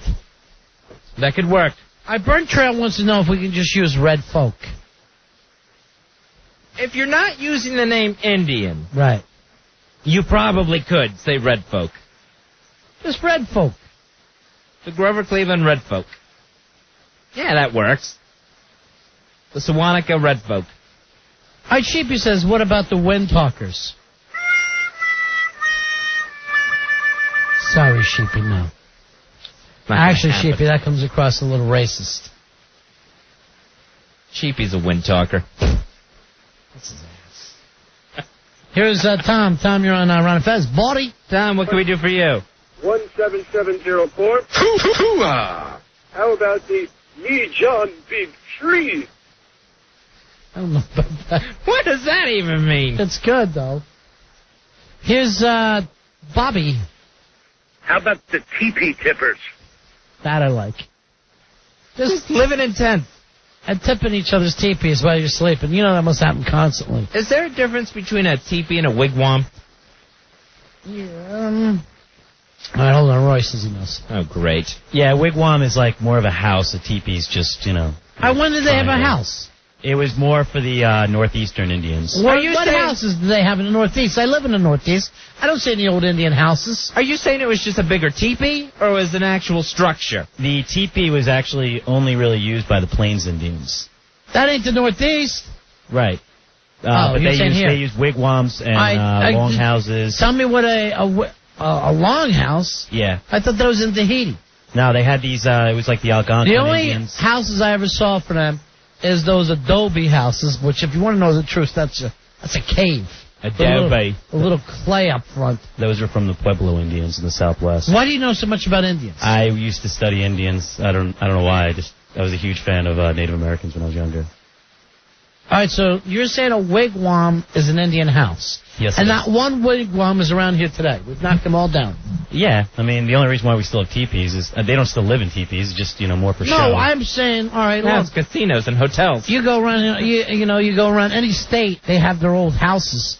Not one person's going to have an old wigwam that they saved over the years? I'm sure there is some. What did one look like?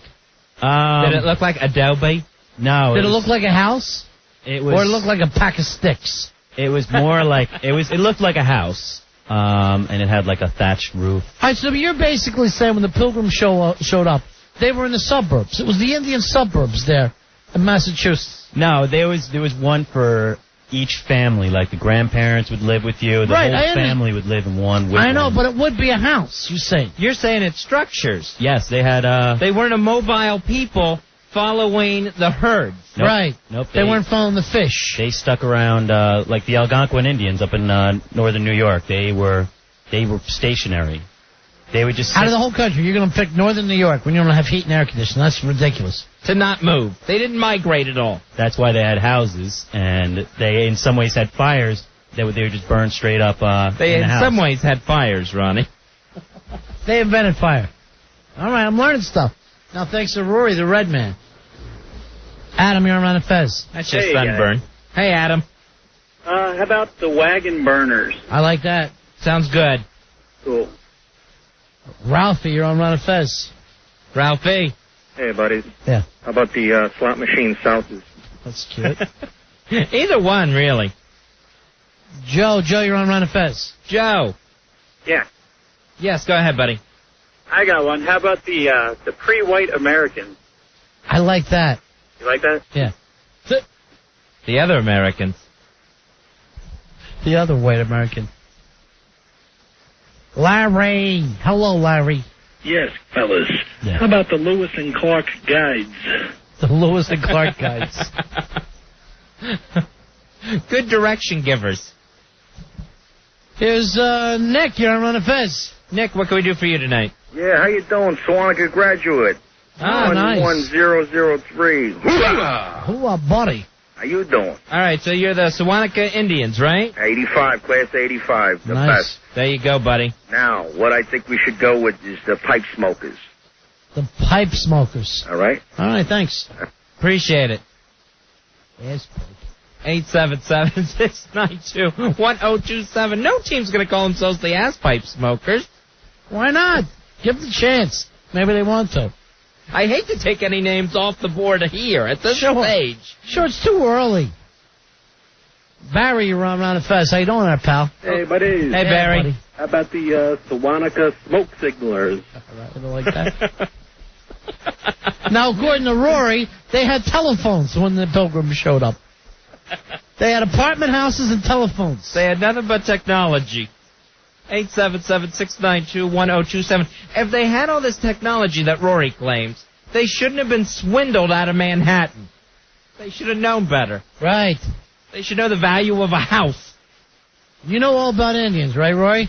Yeah, a lot about it. Then would they like to name the Featherheads? Sure. I think they'd like that. You don't know crap. We're playing the Featherheads next week. I'm worried about them. Uh-oh. It's going to be rough. Here's Bill. You're on Run of Fez. Hey, Bill, what's going on? Hey, buddies. Card holder 69. How about the Red Realtors?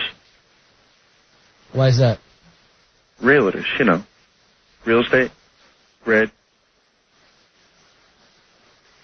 I hear someone on the answer feedback from them. What about the Whitey Scalpers? The Tippy Canoers. Of course, according to... The Tippy Canoers. According to Rory, they came up with the steam engine. Really?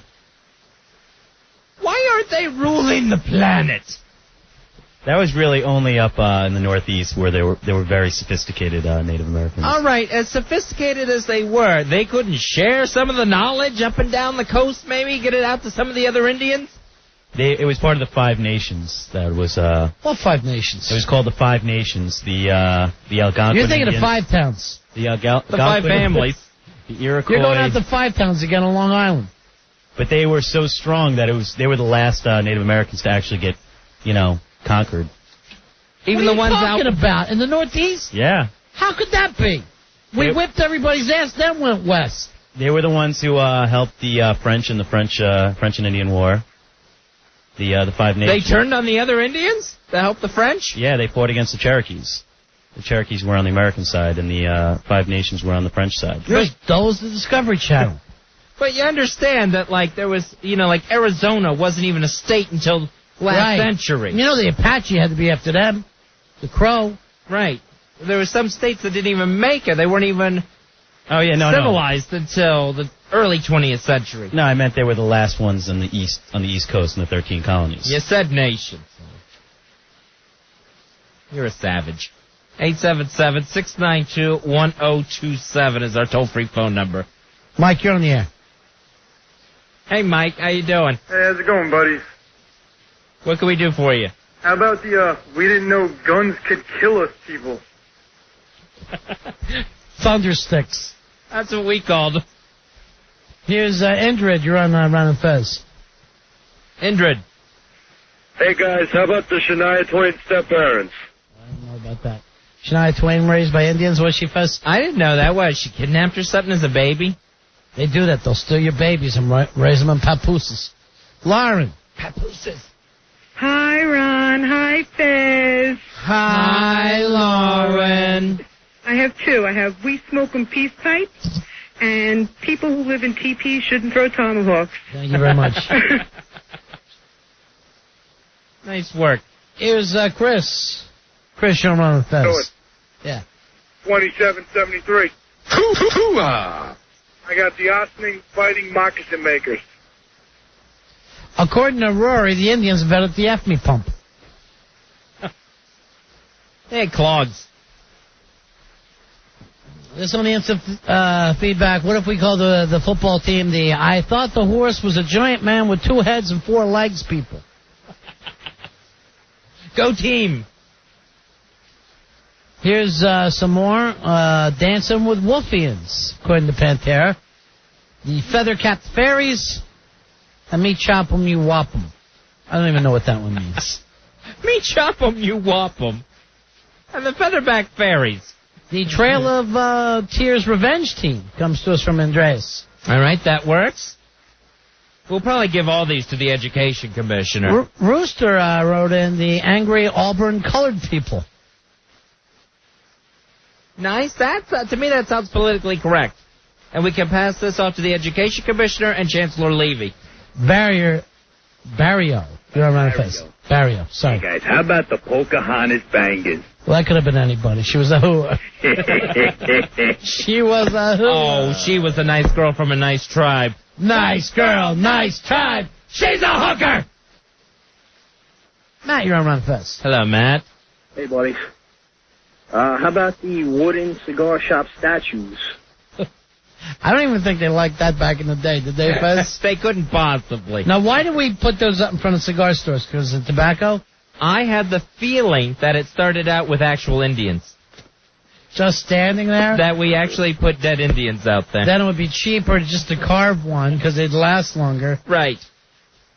I think that's where it all came from. And, you know, Roy's trying to tell us there was this huge Indian cities. Oh, yeah, with skyscrapers. That's where the skyscraper is an old Indian name, Ronnie. Scraping sky. All right. Roy, get in here. And Fez, I want you to see this. All right. I remember he said it's a home, right? Yes. A dwelling. Yes. It's made out of sticks. What the hell's that thing? And it looks like a deer skin. All right, this picture got sent to us. That thing doesn't even look like it's a planter. It's a home. You would catch a rabbit in that snare, is what it looks like. You take that. That's the infrastructure of the thing. You wrap a deer skin around it. And that's the home Roy speaks of. These are the massive cities. The city-states of the Indians, as you called them. Roy, do you want to apologize? It's still considered a house. By who? It's made out of sticks. The 3 little pigs? I mean, it's not like an architectural, sound or anything, but it's... It's a home. You know why? But a teepee's as much construction as that thing. And you know why I'm saying how come we haven't seen any, why they're not around? They couldn't last anytime the wind comes along. They blow away. A wolf could huff and puff and blow that down. And then you'd have to wait and kill another deer to get a new roof. Well, some tribes had nicer wigwams. Let me tell you something. When I was 8, I had a tree house that blew this thing away. There's not even a floor to that thing. Exactly. To have a house, to have a structure, you got to have some sort of foundation for it to count. Well, we're talking about this case, Fezzi, and I'm going to tell you all these teams will eventually change their names no matter how hard they fight. It's coming from every direction. New York City high schools have been told to change their nicknames and mascots if they're offensive to American Indians. Also coming from the state education commissioner to do the same across the state. All because they don't like the name Indians or Chiefs, Warriors. We're trying to help Braves, any of that. Finding some other names. Sean, you're on Run of Fez. Hey, guys, how about the Hey, how are you? Hey, how are you? Hey, how are you? Hey, how are you? Hi, how are you? We're the FR we tried. Mike, you're on Run of Fez. Hey, Mike, what's going on? Hey, guys, how about the Chief J Strongbows? Oh, good. Then they can call their junior high school the Billy White Wolves. Billy White Wolf Junior High. James, you're on Run of Fez. Hey, James. Hey, what's up? How about the Stagecoach Robbers? Trippy, you're on the air there, buddy. Yeah, Trippy. Yeah, I got the 5th Village Person People. Also, I'm a social studies teacher, and what Rory's been saying about the houses, that's pretty much everything east from the Mississippi. So, and the Cherokees were in Florida. They never helped the British. I don't know what he's talking about. All right, Roy. Everything's a lie. Come over here and put your headphones on. The original question, Trippy, was what's the difference between a teepee and a wigwam? All right, he is right. The teepee is a more mobile. You would tear it down, but this was a teepee that stayed in one spot. Yeah, the wigwam would stay in one place. Yeah, it's more of a permanent dwelling. But basically built the same. Not really. Not It's really. still made out of sticks. You couldn't pick up a wigwam and take off with it. But yeah, it's pretty much built with twigs and. I'll tell you what, I deerskin. knocked one down with a brick. Yeah, well, that's why the white men kicked their asses. They didn't have much to really work with. All right, thanks. Yeah, all right. They were really the first less is more people. They weren't big and, making the elaborate homes, clothing, any of it. Bill, you're on Ron and Fez. No saddles. Hey, Bill. Hi, Ron. Hi, Fez.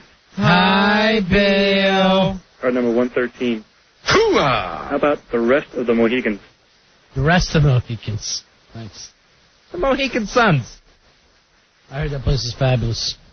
Gotta be. Paul, you're on Ron and Fez. Hey, Paul. Ron and Fez, what's up, guys? Hey, buddy. Hey, what I got is the people who will always be played by Lou Diamond Phillips. Just have a big statue of Blue Diamond Phillips. Right there outside your school. 877-692-1027. Alex, you're on Ron and Fez. Buddy. Hey, buddy. Buddy. 313. All right. Hoo-ah! How about this one? The hatchet wounds. Thank you. Not exactly hatchets, though, were they, Roy? They weren't made out of metal, right? Roy says they were power saws. No, they use stones. So they never understood metal. I don't think it's 2,000 years after the Egyptians, the Greeks, the Romans, they couldn't come up with metal. They didn't, not until the white man came. That means we came up with it. Right. They never come up with any kind of big ship, right? Right. Just a hollowed out tree that they called a canoe. Yes. Stupid. And why is Roy talking like an Indian the more he talks about Indians? Not until the white man came. Did we decide? That we decided to process metals. What did they come up with, Roy? Did they have anything? Anything they could call their own? Nothing. You know what amazes me? All right, they couldn't come up with a wheel, which basically a caveman came up with, right? Sure. And they never come up with any kind of metals or any kind of permanent housing. You know, they never used any kind of stone or cement or anything to actually fight the weather. Yeah, it was no settlements. It was following nature instead of trying to conquer it. But they did come up with a bow. The strangest of all things. That came up everywhere in the world, right? Yes. Why? Where did people figure that out? That would have been the last thing I would have thought of. A bow. Because you got to take catgut, string it between a stick that you pull back, and then shoot another stick, but put arrows on that stick.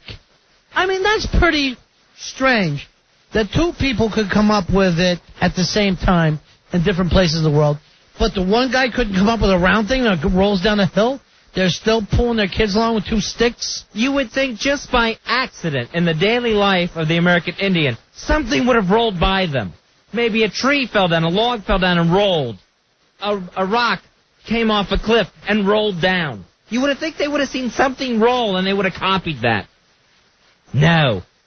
Instead, they just put a blanket behind a horse and dragged people. But then why did they come up with the bow and arrow? The arrow, you got to think, descendant of the spear.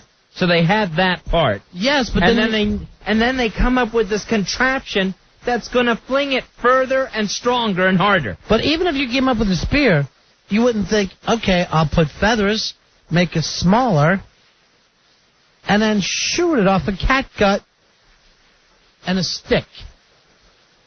That's a pretty complicated device for someone that doesn't know enough to put in a floor. Mysteries. Roy, you got no answer for this, do you? Where the bow came from. No, I have no answer for that at all. Look it up on the internet. Okay. It was They got everything on the internet. very ingenious of them. Then find out where that sausage is, too. Okay. Do your best. I'm thinking Benny knows.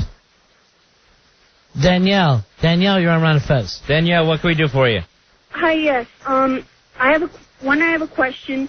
What makes this Chancellor guy the spokesperson for Native Americans, since I'm part Native American? And you were talking about there were no standing houses or anything. The Pueblos in New Mexico, they had standing houses, which they made with clay and stuff like that. They actually made that in the base of the mountain. Which was nice until it rained and melted your house. No, it wasn't like that. The mountains were covered. They were more like caverns. I will give you this. That's caves. The best thing they came up with was the Pueblo. And you're not going to compare that with anything they did in Egypt or Greece where they had columns and statues. They were never that advanced. Why? Why were they so slow? Because they were simple people. They really didn't care about any of that. Would it be simple like retarded?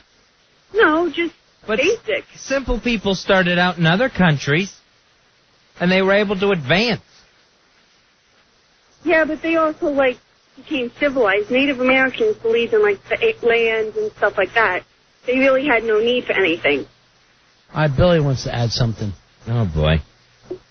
Here comes Big Chief Runamuck. Come on in, Staples. Bursting his way in. What is it, Billy? First off, we are not simple people. I am part American Indian from the Chautauqua tribe, but upstate New York. Since when? Since always, from my father's side. Oh, boy. Chautauqua tribe, just out by Buffalo, Niagara Falls. There's a whole county up there. Who in your family is? My father was the part American Indian. But who was the actual Native American in your family? I don't know. I haven't gotten back that far with our genealogy, but the whole family's confirmed it. We are a small part American Indian, Chautauqua.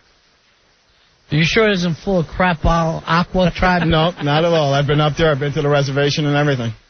Doing what? Trying to get in and so you don't have to pay taxes? No, as soon as I was a little kid, they just took us up there and stuff to see what it was like, where our ancestors were from and stuff. Are you sure you're not part of the Shaka Khan tribe? No, the Chautauqua tribe. You can even look on the map. Big thing, Chautauqua County. It's legit. What map? He points up like we have a map of the Native American people of this continent on it. No, but we're not simple people. We're very intelligent people. They were retards. Yeah, they didn't get the best breaks with what they had, but they did the best with what they had to work with. They had the entire country to work with. They had the richest property in the history of the world. Those Egyptians were scratching stuff out in sand and kicked ass. Well, the Egyptians didn't come from anywhere. We came from up north, the Eskimos. That's where we came from. So we got here a lot later than the Egyptians. The Egyptians were here forever, over in Egypt. How long? Egyptians were here forever. Why can't Ronnie and I have one intelligent conversation? Seriously, Billy, go away. We tried. We came from Eskimos. And, Billy, I'm trying to trace your genealogy. So far, I've only been able to trace it back to your mom with her legs up in the back seat of a 52 Packard. So, that's as far back as I've been able to trace you and your family. I got $50 says her legs weren't up.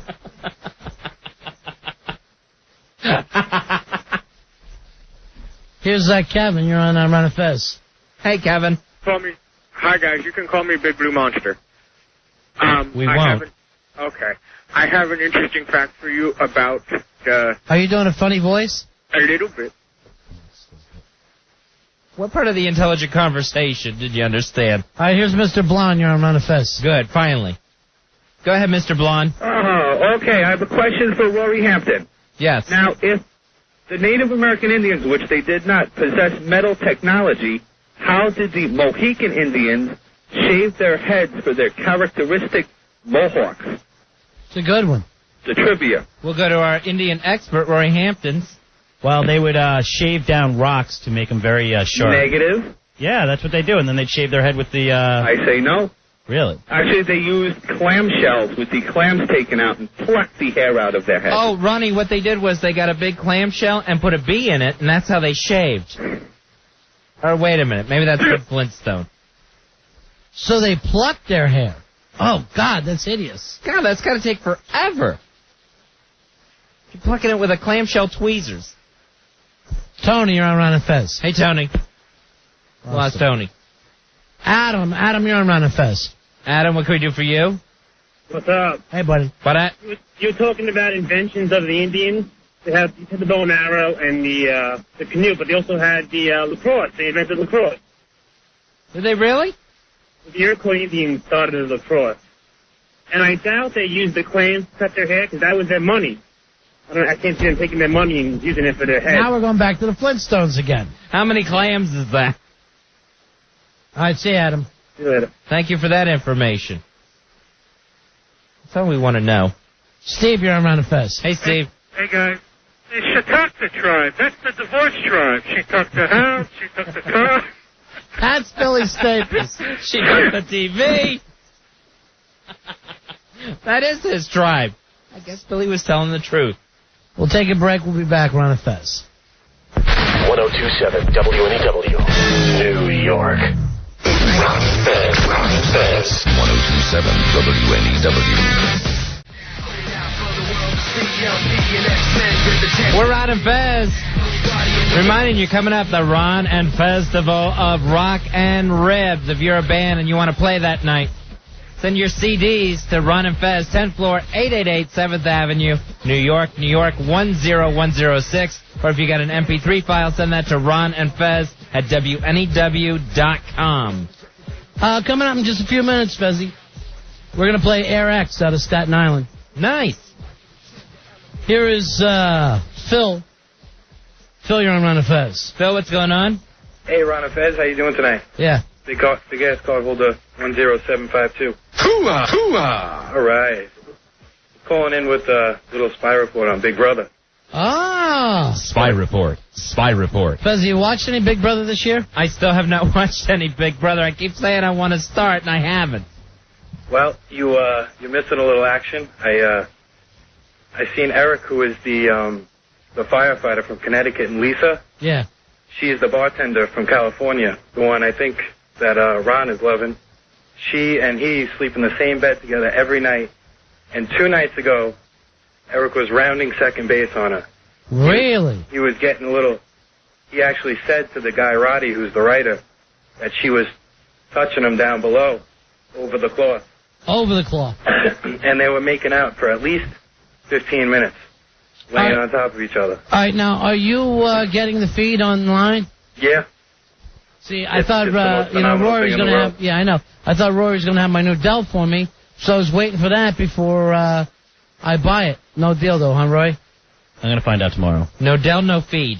Well, Rory should get on that. But Tanya, the blonde chick with the implants... Yeah, she's pretty hot, too. She had a little leak action going on the other night. Really? She was almost going to go home. They had to have a doctor come in and test what it was. Her implant was leaking? But, Fez, she's taking these things so huge that they have to burst.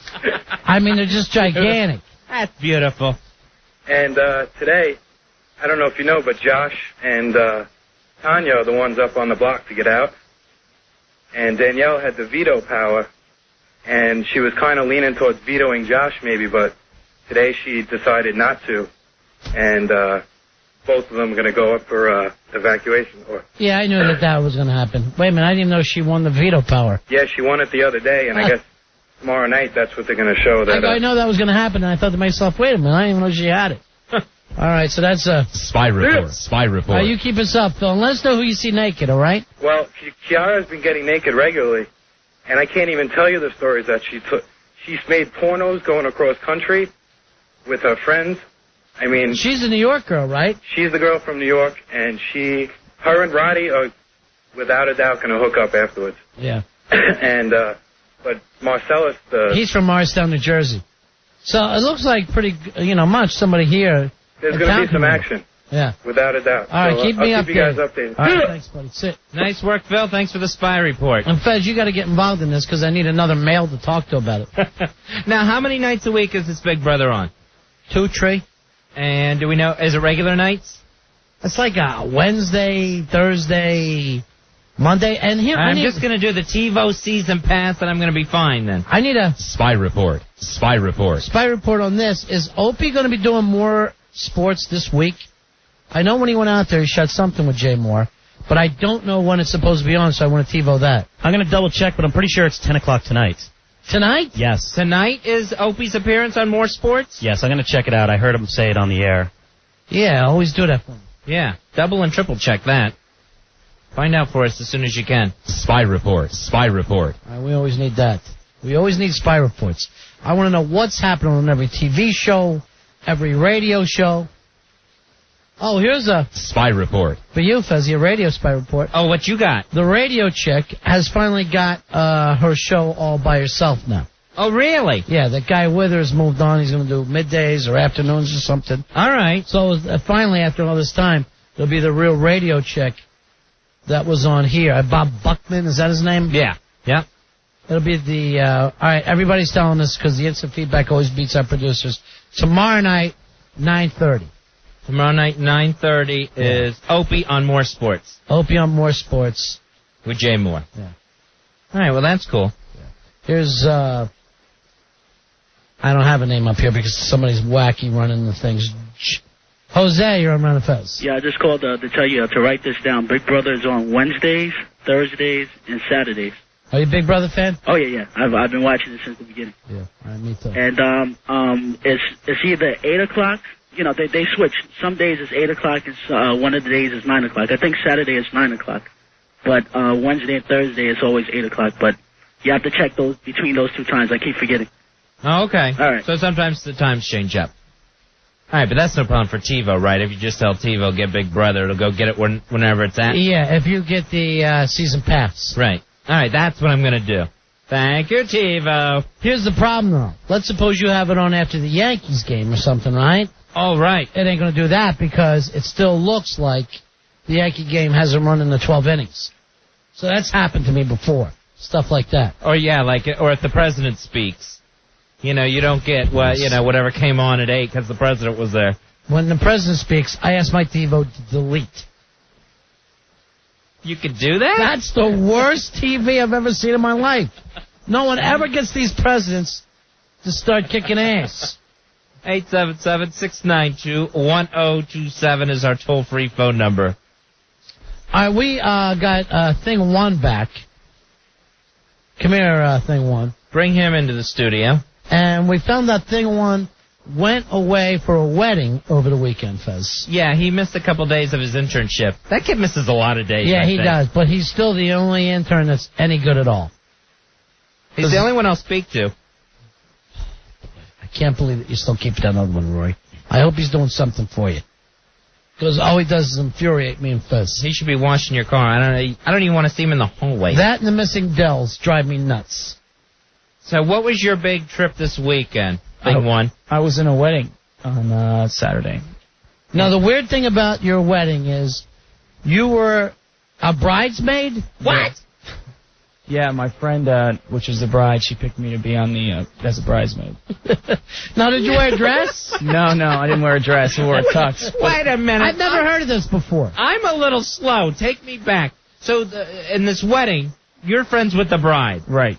And so the bride gets to pick, who stands up with her. She picked you, a guy? Right. Yeah, and I had to walk down the aisle with another guy and stand on the bridesmaid side. That is so weird. I've never heard of this before. Oh, this is going too far, Ronnie. Now, why wouldn't she just ask you to be an usher? I don't know. I guess he picked all of his friends as ushers. I was honored when she said for me to be in the wedding. You know what? I'm never honored when anyone asks me to be in a wedding. I'll tell you what, you want to be my friend and honor me? Don't even invite me to your effing wedding. By the way, I gave Eddie Trunk money and still haven't even gotten so much as a thank you card. They have a year. Not with me, they don't. I want it the next weekend. I just want to know if they got it. Dear Abby says a year to get a thank you note. She's dead, isn't she? I think the other one's gone. Her poor sister. I'd like to know what she'd have to say about is it appropriate for a guy to walk down the aisle with another guy and be a bridesmaid. I did have to throw flower tulips. You big puss! Or tulips, flower petals. So, like, in front of them? As they were walking back. So you weren't even a bridesmaid. You were the flower girl. I don't know if anyone's ever heard of this.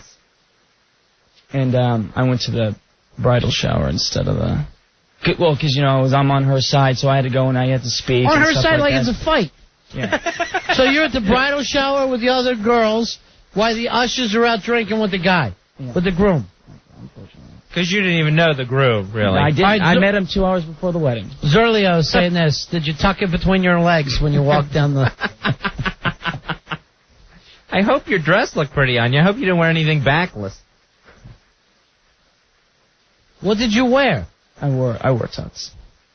Oh, finally, some dignity. Yeah.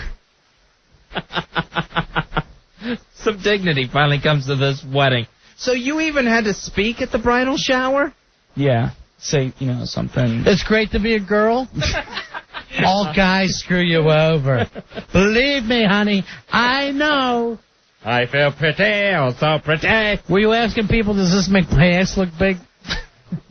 All right, so you wore a regular black tux or a pink one? No, black. And you walked down the aisle with a guy. Arm in arm? Because you always have to take that person's arm that you go down the aisle with. No, I had to wait for the other guy to get up onto the thing, and then I went to my spot. First, did you grab his balls? Isn't that traditional in these kinds of weddings? Just gently tap his balls and say, we're doing so good.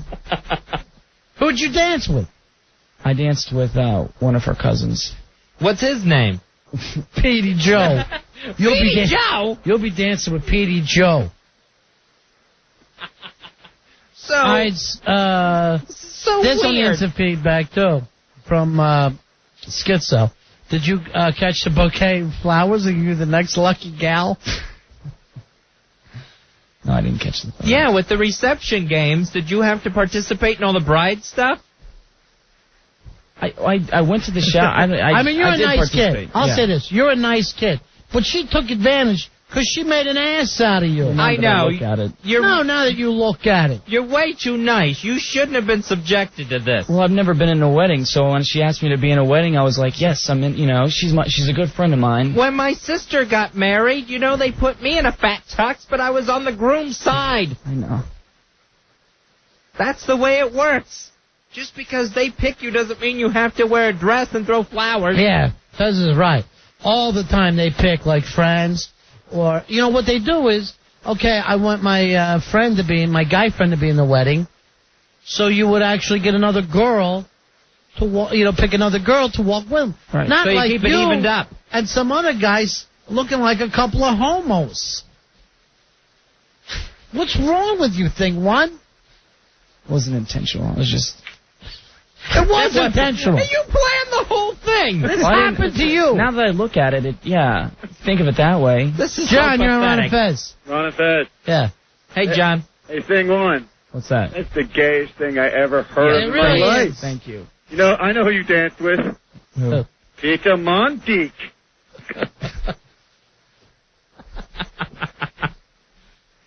All right, have you ever talked to anybody about this? Gotten any advice?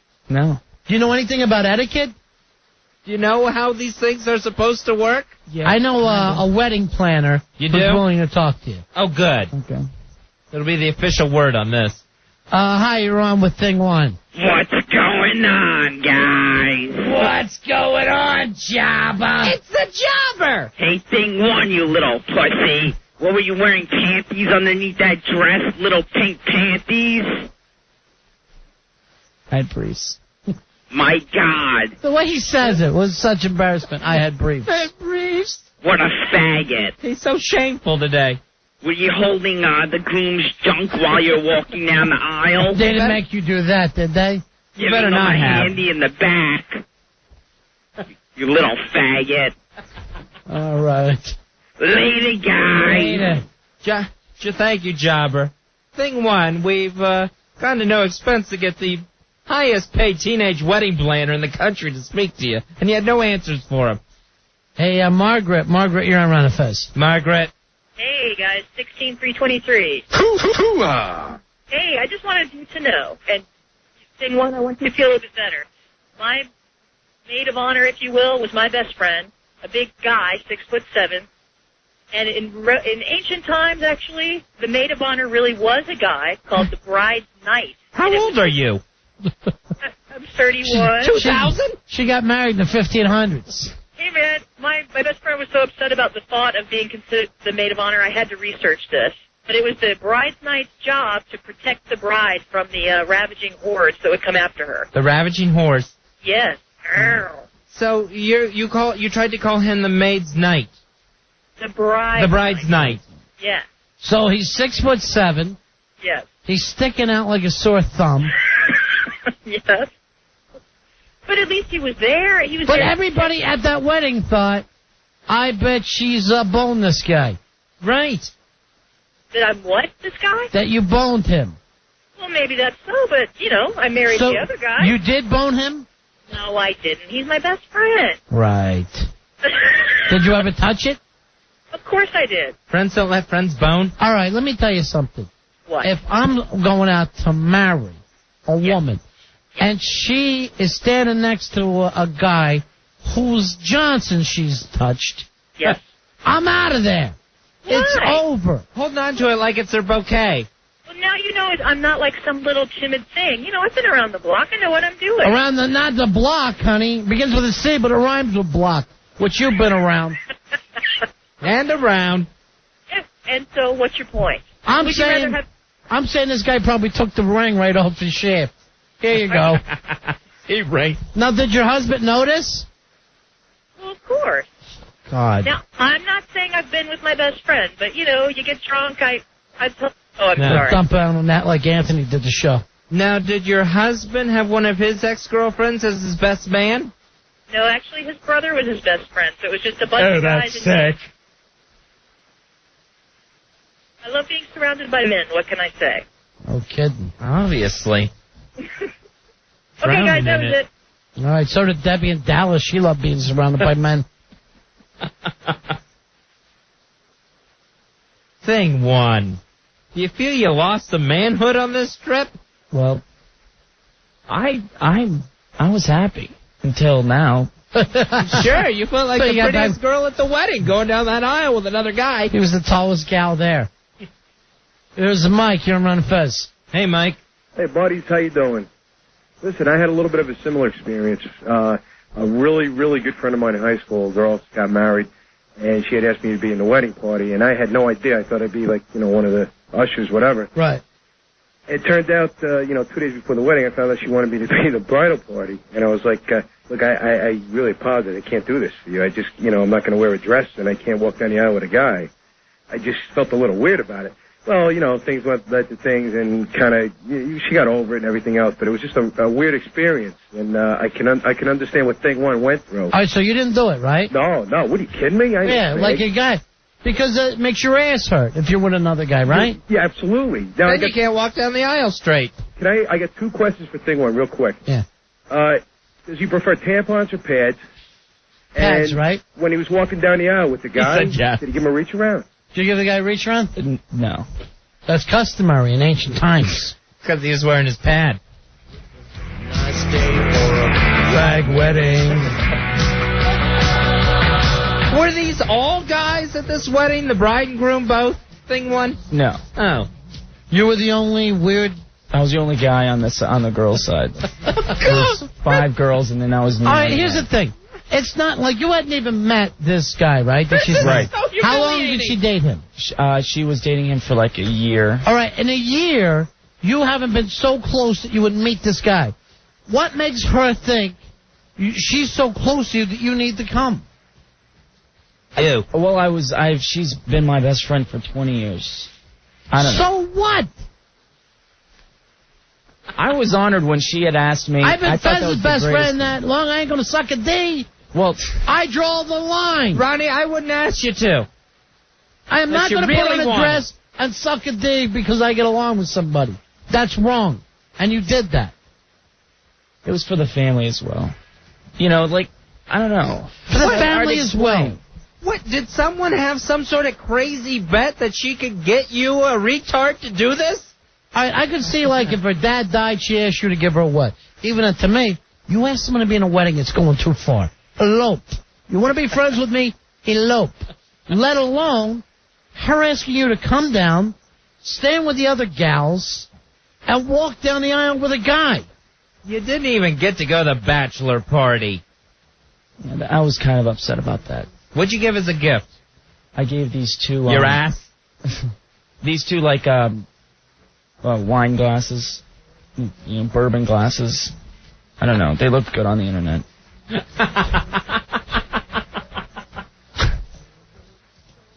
Kid, you're a scream. Your life's a nightmare. Hey, Ted, you're on Run of Fez. Hey, Ted. Hey. Yeah. But my best friend, she's getting married, and she's picked a guy as her bridesmaid or maid of honor, but he's gay, though. So, I mean, a little different, I guess. Is that the same case here, Thing One? No. Thing One, we will accept you if you're gay. Okay, I'm not gay. But I'm saying we're going to accept you, right? Thank you. Thank you. All right, then that's out in the open. Good. You're welcome. Done. So sad. Why don't you ever come in here wearing a nice bridesmaid's dress? Something for us. Showcasing. 877-692-1027. Here's Randy. Randy, you're on Run of Fez. Randy, what's going on? Buddy. Hey, buddy. But I gotta ask Thing One something. How was the male stripper at the bachelorette party? Did you, like, have fun with that? There wasn't a stripper there. I'm sure you were involved. Thanks for the call. Now, they didn't get into any of those crazy girl games, did they? Well, after the party, they had the, let's paint faces and stuff. I didn't go to that. Paint faces? What are you talking about there? What's this, clown college? I don't know. You should have painted that face white for what they did to you. Let's paint faces. Here's Jim. You're on Run of Fez. Hey, Jim. Guys? Did he have to buy one of those, like, ugly lavender or olive green dresses that you can never wear more than one time? No. What kind of dress did you wear? I didn't wear a dress. I wore tux. This tux, was it open at the bottom? Because if so, it might have been a dress. 877-692-1027. Tom, you're on Run of Fez. Hey, Tom. Guys, this is so gay, man. I got a question for this guy. Thing One, is that his name? What was the guy's name, and did he grab your sack when he was putting a garter belt up on your leg? What was the guy's name that put the garter belt up on your leg? No, they didn't do the garter belt thing. The guy you mean at the end of the wedding, the reception? Yeah. Steve. Call Wonder Boy in. He knows how to do it. All right. Move. Like you're producing. Like everything's happening. Because I can't take that. I'm telling you right now. Here's Jim. Jim, you're on Run of Fez. Hey, Jim, what can we do for you? Hey, buddy. You could card it. You can do whatever. I got a quick question for Thing One. When he was walking down the aisle with this guy afterwards, was he walking with him like the elephant walk, holding each other's junk or something? No. No.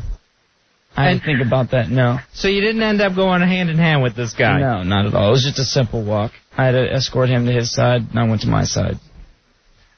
Now, when you say escort, is that like professional escort? I don't know. I think that's I don't know. I think that's what he's working as now. This is wasn't what you had in mind when you got into radio? No, I didn't have this in mind at all. I thought I was doing a good thing for my friend going in the wedding, and then now I'm second thinking myself. We're talking to our intern, Thing One. He went to a wedding over the weekend and actually ended up on the bridesmaid side. Here's James. You're on Fez. Hey, James. Hey, what's up, man? I want to commend this guy for doing what he did, for being so secure about his sexuality that he went through with what he did. Thank you. Is that how you feel? Yes. Yeah. Secure? And I'm talking to Thing One. Go ahead, Thing. I felt very secure in my sexuality to be on the bridesmaid side. There you go. You would have to. Oh, I thought one of her cousins were cute on the bridesmaid side, too, so I was thinking, what was his name? No, it wasn't a girl. Ralphie. You see, the sexy talk doesn't help you at all, Thing One. Yeah. I thought you was hot. You gonna cart that up for me? It's ready to go. We're cool. Give me your thing back. Just leave. 877-692-1027. Here's somebody who wants to talk to you. Go ahead. Who's this? Hi, Ron. Hi, Fez. Hi, Gay Randy. I just want to know if Thing One wants to go on a date this week with me. Nope. Thank you, though. You don't want to think about it a little more? Ron and Fez, don't you have the power of authority to force him to go out with me? I'm having a flashback. I'm having an Al Dukes flashback. It's happening all over again. Have you noticed there's no real need for me to call now that he's gone? Yeah, I noticed But that. now you've got a new gay character that's great. Yeah. I can call in again. But he's very secure with it. He's a regular guy. How old are you, Thing One?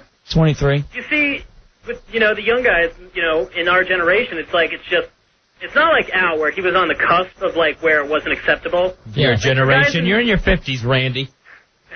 For Thing One, all the kids in his high school grew up with that. It's okay to be gay. And I think you made a major step, coming out at your friend's wedding. This is weird on the instant feedback. It was supposed to be her day, though. This is weird on the instant feedback. Mikey D just said to me that Thing One is cute. Really? It's getting weirder by the night. Thing One, what do you look like? Well, I'm not going to go through all this. I had enough. All right, thanks, Randy. You can come in one night and meet him. Okay. See ya. Right. Thank you for the call. All right, we're talking about playing some music tonight, Fuzzy. This is a band out of Staten Island. All kids in high school here. It's called Air X. This is a rough cut of a new song that they're putting the CD together now. I think it's called Just Another Local Band on WNEW. It's Air X.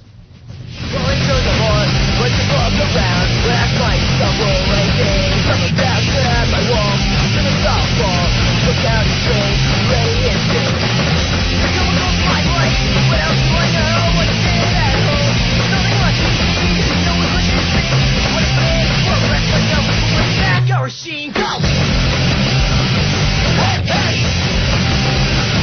Oi! What do I understand myself? I can't stand anyone else. That's my struggle we ever break through. Insecure, you fulfill your shit. Wearing your sexy should make it sick. There's no one goes my life. What else do I know? I sit at home. Nothing on TV. No one questions me. What I did, will wreck myself. Pulling back your machine, go!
Fez.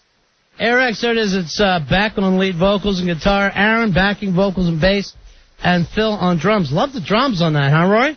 I saw you rocking out a little bit. Yeah, they had a great sound to them. All right, Air X, they're playing tomorrow night in Brooklyn at L'Amour's. The doors open at 5 o'clock. Air X comes on at 9:30. Out of Staten Island, it's a new band, Air X. Very nice, boys. 877-692-1027. We're on a Fez. 1027 WNEW, New York. Ron and Fez. 1027 WNEW. Now it's all out and you know. We're Ron and Fez. Reminding you that tomorrow, the Ron and Fez show will be live in middays on WNEW starting at 10 a.m. Probably again on Wednesday. Now I'm hearing there's a party Wednesday night. They want to set, Fez. Oh, all right. Well, if there's a party, hey. If they're buying again. Fez, you're the record setter. 48 ounces of steak, 7 7s. So just so you know, tomorrow definitely we're doing the midday shift instead of the night shift. Wednesday possibly, but most likely. 877-692-1027. Let's try to find some of the old best stuff to play. Stuff with Dumpy. I know people are asking about when we read Dumpy's diary. Oh, they've always wanted that piece. You got it, Rory? Yeah, I have that. I'll get that for you. And something where Dumpy's talking about how his dad used to drive the bus and... he relieved himself in the back of the bus. Yeah. Oh, that was disgusting. Yeah, that's a good one. And this party we're having Wednesday night, it's the boss is throwing for all the shows here at WNEW. Maybe we'll have somebody represent the listeners. Let's get the spokesperson for RonFez.net, Mosh, and see if she'd like to go to that party. Wow, at the WNEW party? Yeah. Very nice. Since she is the lead singer now of the RonFez.net band and spokesperson for RonFez.net. Very official. That'll probably be a lot of her official duties. That's true. Like any sort of goodwill ambassador. You see any movies over the weekend, Fez? Yes, I did. I finally went to a movie I wanted to see, Reign of Fire, the dragon movie. That weirds me out because the Reign of Fire. Yeah, it's Reign, R-E-I-G-N. Yeah, so Reign. I never know what it's called. So, Reign is R-A-I-N. You don't need to ever change it. This is Reign, like the fire is in control. Right. I guess it's supposed to be. It rains. I thought they could have done a little bit more with the dragons. It was a little too British for me. Everyone was British except Matthew McConaughey. Oh, see, they faked that out. Right. See, I thought it was, Matthew McConaughey, he's an American soldier going after these dragons in the very near future, Ronnie. Now, are there dragons in America? There's dragons all over the world. The dragons have taken over the world. Then film it in America, folks. And make some decent money for yourself. But they come to England looking for the dragon. Not to mess it up for anybody. And Matthew McConaughey is leading the American contingent. But everyone else, all the kids that are in it, British. Most of the people in it, British. No good? You can wait. Wait for pay-per-view, wait for video, wait for cable, just wait. I'll tell you what, I'll wait till it's on DVD and then I won't put it in. How about that? Now, what was nice, you get the previews, you're sitting there. These previews that I saw, 2 previews for maybe 2 of the worst movies ever coming out. One of them is just simply called Fear.com. And you're a little late on the name, people. Who would go to Fear.com? Fear.com is one of the movies. I didn't even get what it was about. But you're a year or 2 late on the .com. Right, we're not craze. so excited about .com anymore. So, very badly named movie. The next preview I see is for a teen thriller about a girl who gets obsessed with someone on the swim team at her school. Then she kidnaps his girlfriend. It's one of those previews where you see the whole movie in 90 seconds. Right. So she starts trouble. She's the obsessed person in the swimmer's life. Ronnie, the name of this big movie, this big hit that's coming out? Swim Fan. Swim Fan is the name of this movie. No one is going to go see Swim Fan. They couldn't call this thing The Stalker or something like that. Obsession. It's Swim Fan. Probably the worst named movie of all time. And you feel like I'm just going to be there watching someone cheer on a swimmer. Swim Fan at Fear.com, I think is the email address. I think the star of the movie's parents won't even go see Swim Fan. I don't think there's a worse named movie since Face Off. And you know what was weird about Face Off? They said the title of that movie like 60 times. Take his face off. And then the other guy would go, so you want me to take his face off? And the other guy would go, that's right, face off. The not-so-subliminal title of the movie. Getting yelled at you every 2 seconds. And I'm already thinking, I'm already here, seeing this rotten movie. Stop pushing it down my throat. That was Travolta and Cage going at each other in a face-off? Well, not so much a face-off, the fact that they were each getting their faces taken off. They had their face off. Face off. Awful. Here's another one that's bad. Lawnmower Man. Out of the whole movie, the guy pushes the lawnmower Right. for about 30 seconds. And, all right, you know, And who doesn't? the lawnmower man character, he's a retard, and they make him a genius. Right. All right. Even if he's the lawn man, wouldn't that be a better title than the lawnmower man? You don't call it, or the gardener? I like super retard. Super genius retards. Lawnmower man. Very bad movie, very bad title. Actually, I didn't think the movie was too bad because, I mean, it was cheap, it was stupid, but it had that, what's the thing, the virtual reality? Oh, yeah. I don't watch anything with virtual reality in it. That's like a technology thing that I always try to watch. 877-692-1027. All right, I got a movie for you. I saw it on cable not too long ago. Reindeer Games with Ben Affleck. While they come up with this, maybe because at the very end of the movie, a guy is wearing a Santa suit. But there's not a reason in hell to call this Reindeer Games. All right, that's what I've never seen the movie, and I was wondering, Reindeer Games. Ben Affleck isn't allowed to play any reindeer games? The weird thing is, why the title? This is a movie that guys would normally like. It's like Nick Cage would have played this part, Bruce Willis when he would have played it when he was younger. You know, it's a criminal movie, it's a heist movie, it's got all good people in it. But you hear Reindeer Games, and just like you, I'm thinking, what the hell do I want to watch reindeer for? Where are the reindeer in this movie? 877-692-1027. I got another one for you. What do you got?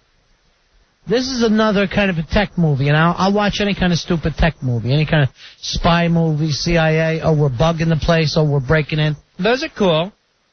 And this movie had a ton of stars in it. River Phoenix, Robert Redford, Sidney Poitier. Yet they call the movie Sneakers.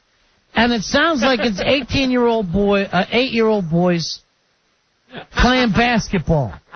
Sneakers. And sneakers, not because of their shoes, but because there are some people sneaking around. Right. You dirty sneakers. No spy is going to call himself a sneaker. Why are you sneakering around on me? A sneaker is a name that your third-grade teacher yells at you. Sneakers. All right, Ghost Dog is for me. I'm going to put Ghost Dog. Did you see the movie? I did not see the movie. No ghost, no dog. No. It's a Karate Man movie. It's Forrest Whitaker, right? Yeah. As a big, heavy black ninja.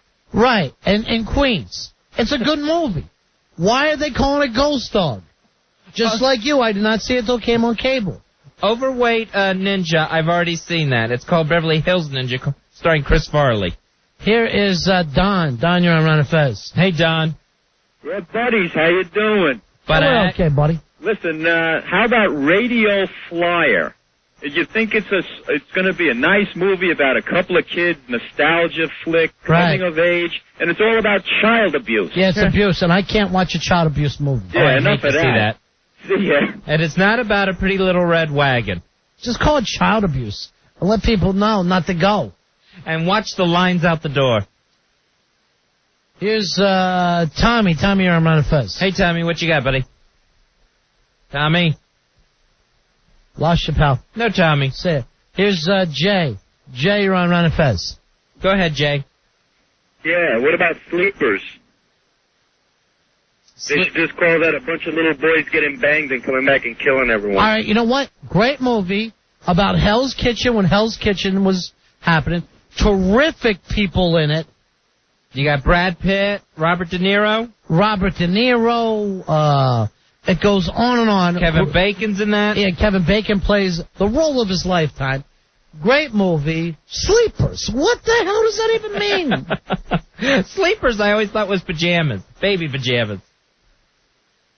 See, it can be a great movie and still be one of the worst named ones ever.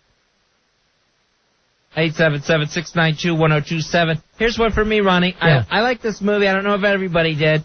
The Andy Kaufman movie. Yeah. Man in the Moon. I understand the REM song. But why is the movie named Man in the Moon? It's not like the song was so big, it was going to bring everybody into this. How about this? You call it the Andy Kaufman story, and you go from there. And see if people start to show up now for it, since no one did what was called Man in the Moon. Let me tell you this, people. Andy Kaufman never went to the moon. I checked. I have no idea what that even means. John, you're on Ron and Fez. Hey, John. Hey, Ron and Fez. Yeah. What about train spotting? No train. No. Well, there was a small thing when they go, oh, I like trains. But the movie's not about train spotting. Yeah, why not just call it Scotch Junkies, and everybody would show up and love it. Just tell the truth with your title. Here's JC. You're on the air, buddy. Hello, JC. Hey, buddies. Yeah, pal. 14777. Hoo-ah! There's your hoo-ah. Yeah. The last Boy Scout. What Boy Scouts? There was no Boy Scout in that. Again, you think I wanted to see that movie? It's Bruce Willis. It's gambling on football. It's not a bad guy's movie. But you say last Boy Scout, you think there's going to be the very last Boy Scout, and you're like, F this. Hey, you want to see? I don't want to see anything about Boy Scouts in a film. 877-692-1027. Rich, you're on Ron and Fez. Hey, Rich. Hey, guys. But hey, what do you got for us? Best movie with the worst title ever. Shawshank Redemption. Again, here's the problem with this. We don't know what a Shawshank is. Exactly. You hear Shawshank, you feel like it's something hanging off a ham steak. Now I'm starving for Shawshank. Unless you grew up in Maine, you have no idea what that means. I didn't even know the thing took place in Maine. Tell you the truth until you told me now. Doesn't every Stephen King movie take place in Maine? Oh, yeah, that's a good point. I didn't know it was a Stephen King movie. There wasn't even an effing ghost in it. Nothing. But it was a great movie. Terrible title. It would have made millions of dollars more if it had a good title. You call this thing, yeah, everybody loves that movie that's ever seen it. Everybody's crazy about that movie. But you call the thing Jailbreak and you move on from there. Everybody loves it. Because who don't want to see a jailbreak movie? Then you got a total film right there. Good title, good film. If I said to you, what's on tonight? You go, there's a jailbreak movie I'm going to hold. Water and pizza. All right? Because these guys are going to break out of jail. It's impossible to break out, but if they stick together and do it perfectly, they're going to break out. And if they work on it, don't rush the job. Things are going to happen for them. Here's Paul. You're on Ron and Fez. Paul, what you got, buddy? What about this movie? You get all set with your tissues and your lotion. Snatch. Yeah, the problem with Snatch is there was none. Not even the slightest bit. That actually got me to show up at the theater. Come see Snatch. Winston, you're on Ron and Fez.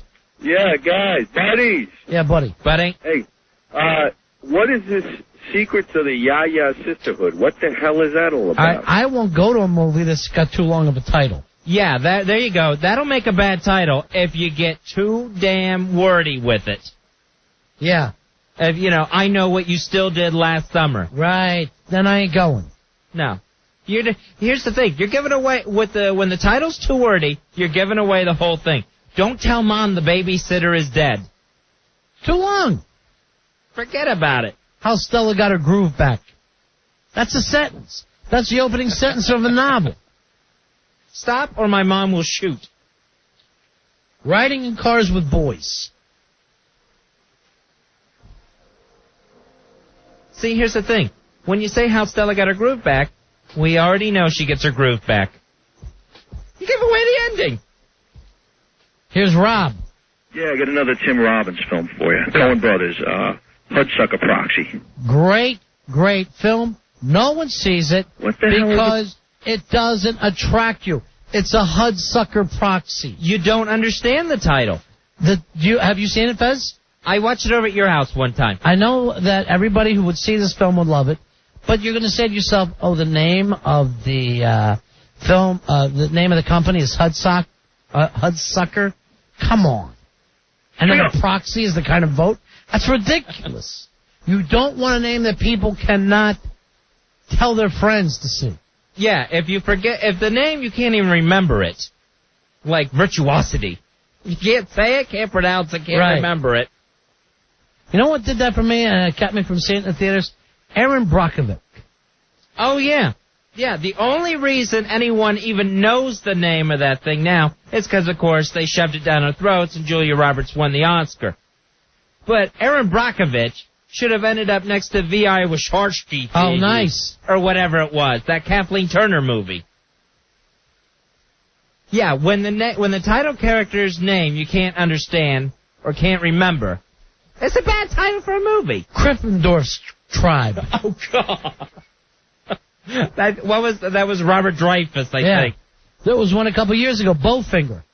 Yeah, now what is Bowfinger supposed to mean? That was the guy's name. Yeah. It's always a stupid name. You can't come up with something other than the person's name. Steve Martin, Eddie Murphy, and they call the film Bowfinger.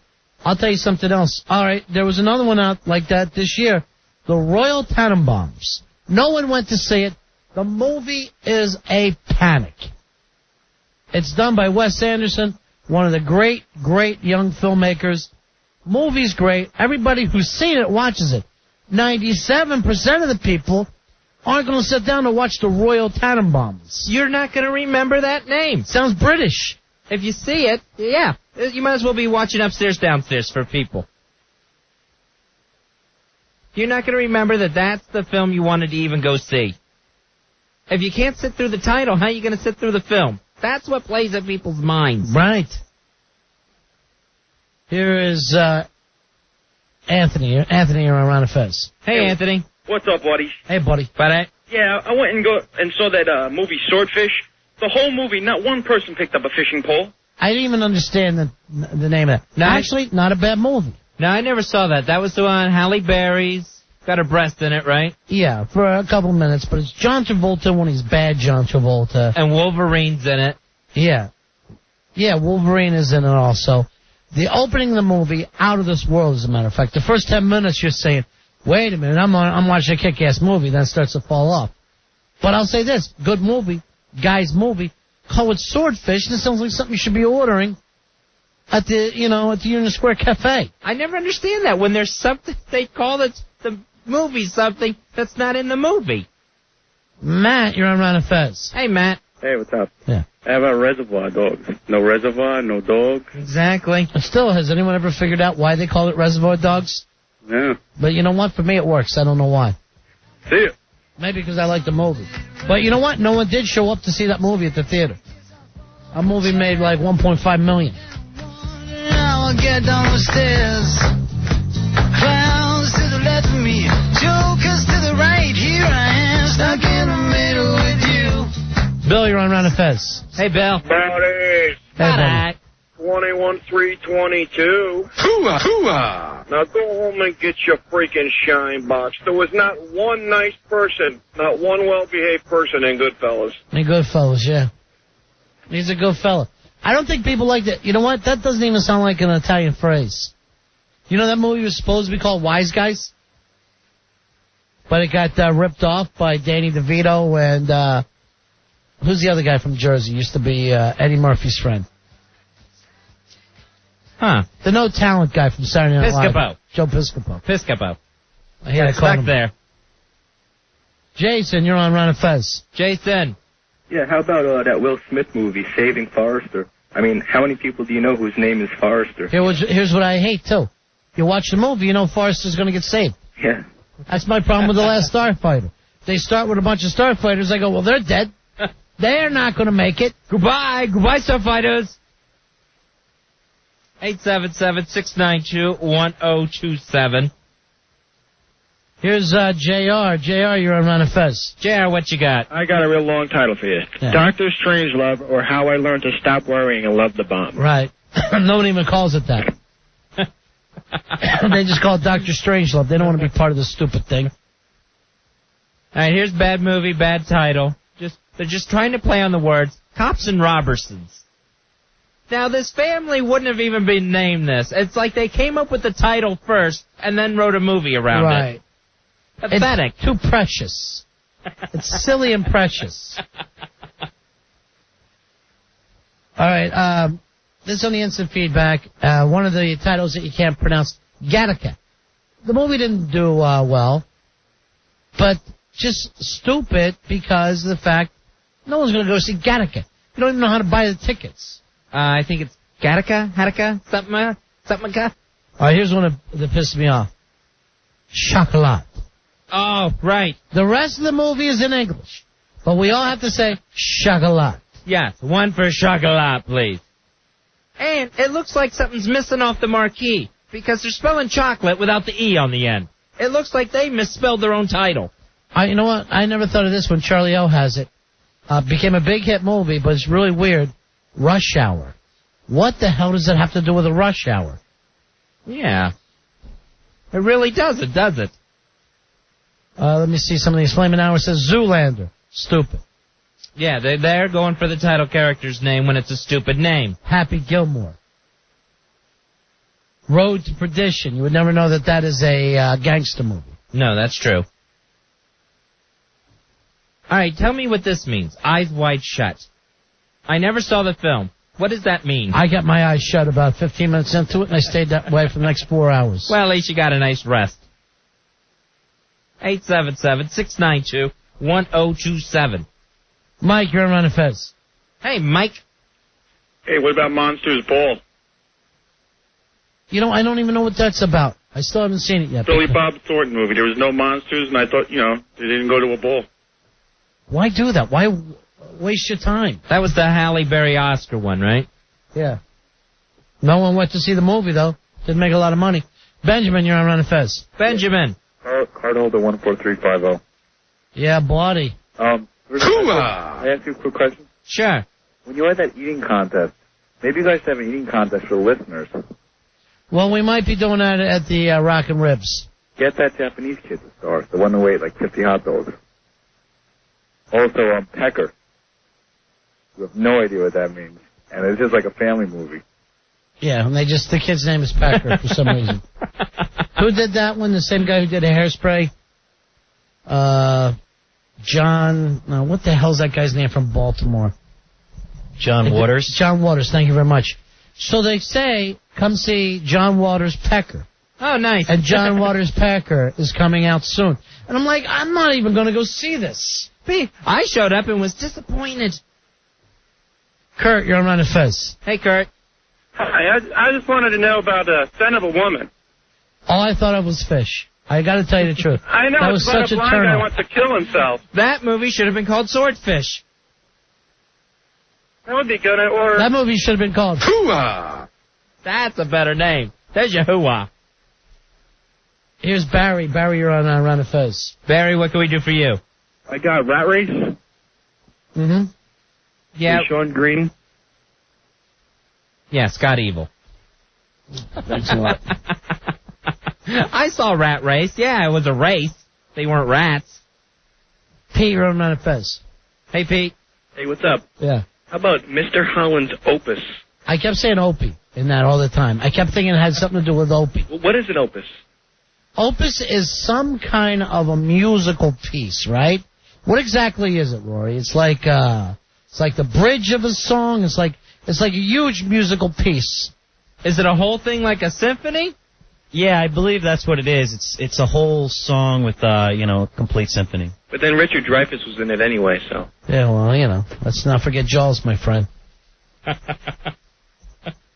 want to find out what opus means. I don't believe Rory. Here's Sue. You're on Fez. Hey, Sue. Hi. Yeah. How about Clockwork Orange? No clocks, no orange, no sense. Just in weirdness. fact, any movie probably by Stanley Kubrick would fall in this category.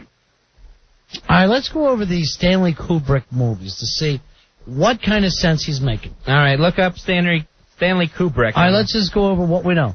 The Well, we already Shining. said Eyes Wide Shut. The Shining. What? Right. That could have, that doesn't exactly sound scary to you. What was shining in that, except maybe Scatman's head? Well, The Shining was supposed to be when you got touched with this thing. Oh, but, okay. It just doesn't make a huge amount of sense to anybody. I mean, you wouldn't know that before you went to see the film.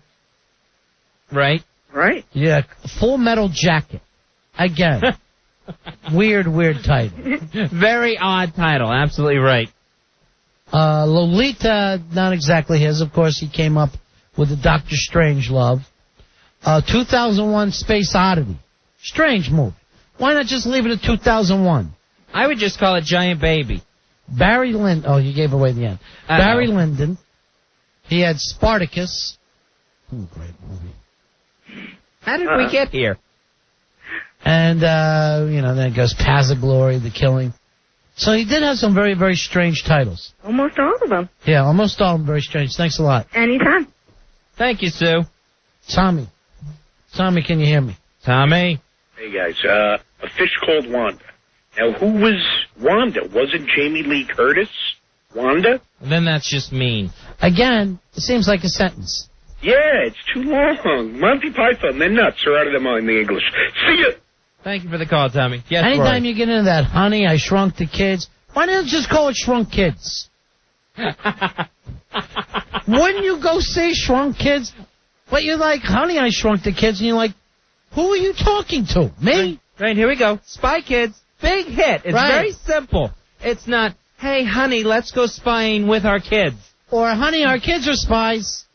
It's Spy Kids. Look who's spying. It's retarded. Mike, you're on Fez. Hey, Mike. Rain Man. He didn't make it rain. There was no rain in the other movie. Nope. Rain Man. The guy should be able to be a rainmaker. Rainmaker. Was there Rainmaker and Rainmaker? Yeah. Oh, okay, good. That one there was. Didn't see it. Just wanted to check. Kenny. Kenny, you're on Fez, buddy. Kenny, what you got, buddy? Hey, what's up, guys? Yeah. How about that movie Toy Soldiers? I'm thinking it's a nice Christmas movie. There's not one toy soldier in the whole damn show. That's the kid who played Rudy. He's now a hobbit, and his school gets taken over. Yeah, that's just stupid. You know what I would call it? Rudy 2. Rudy the Hobbit 2. I was nervous because I thought they attacked Notre Dame. Turk. They shoot horses, don't they? What's There's not that? a horse in the whole movie. You know, Turk, you should have brought up Turk 187. I know. With the great Timothy Hutton. Here's Jason. You're on Ron and Fez. Jason, what you got, buddy? How you doing, boys? Really love this movie, Crouching Tiger, Hidden Dragon. There's no tigers and no dragon.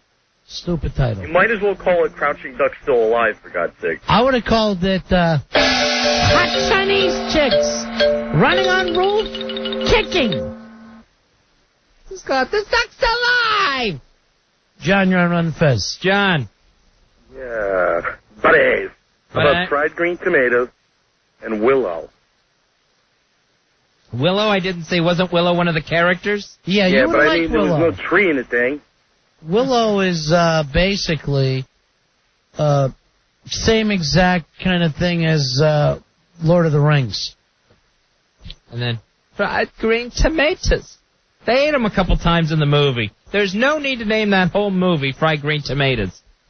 But also, does that sound appetizing to you? No. Yeah. Fried green tomato?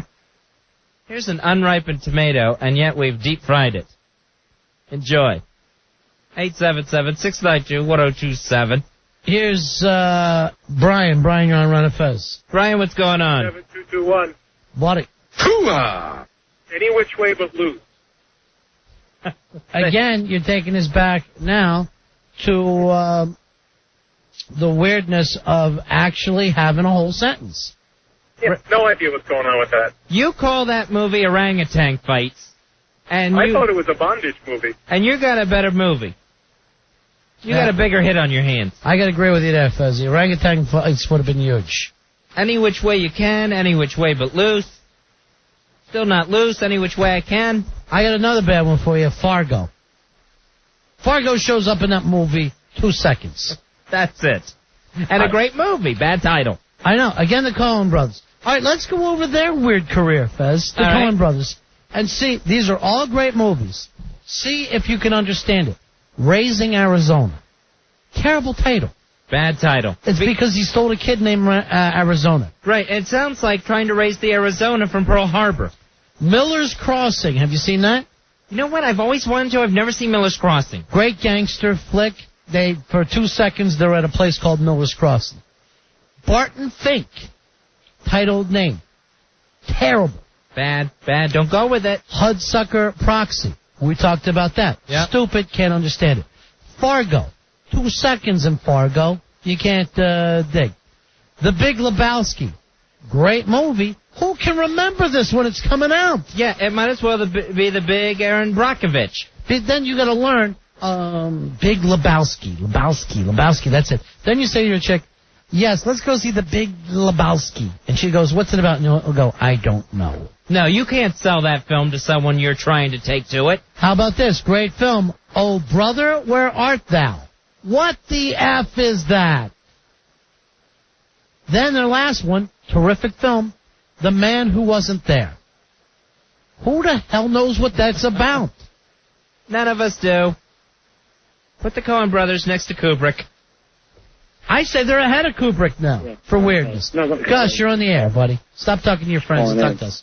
Gus, you're on the air and you're being an idiot. Hey, no, I'm not being an idiot. What's going on, buddy?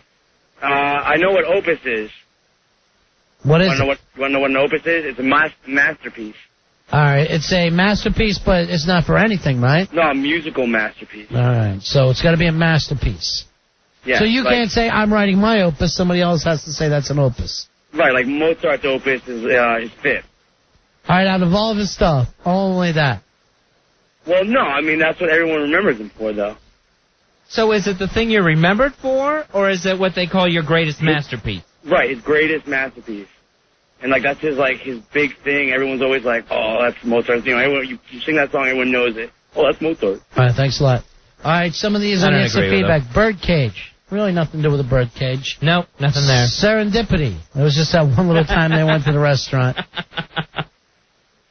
Get some delicious frozen hot chocolate. We'll have to take a break here, Fezzy. We'll be right back. It's Ron and Fez. Ron and Fez.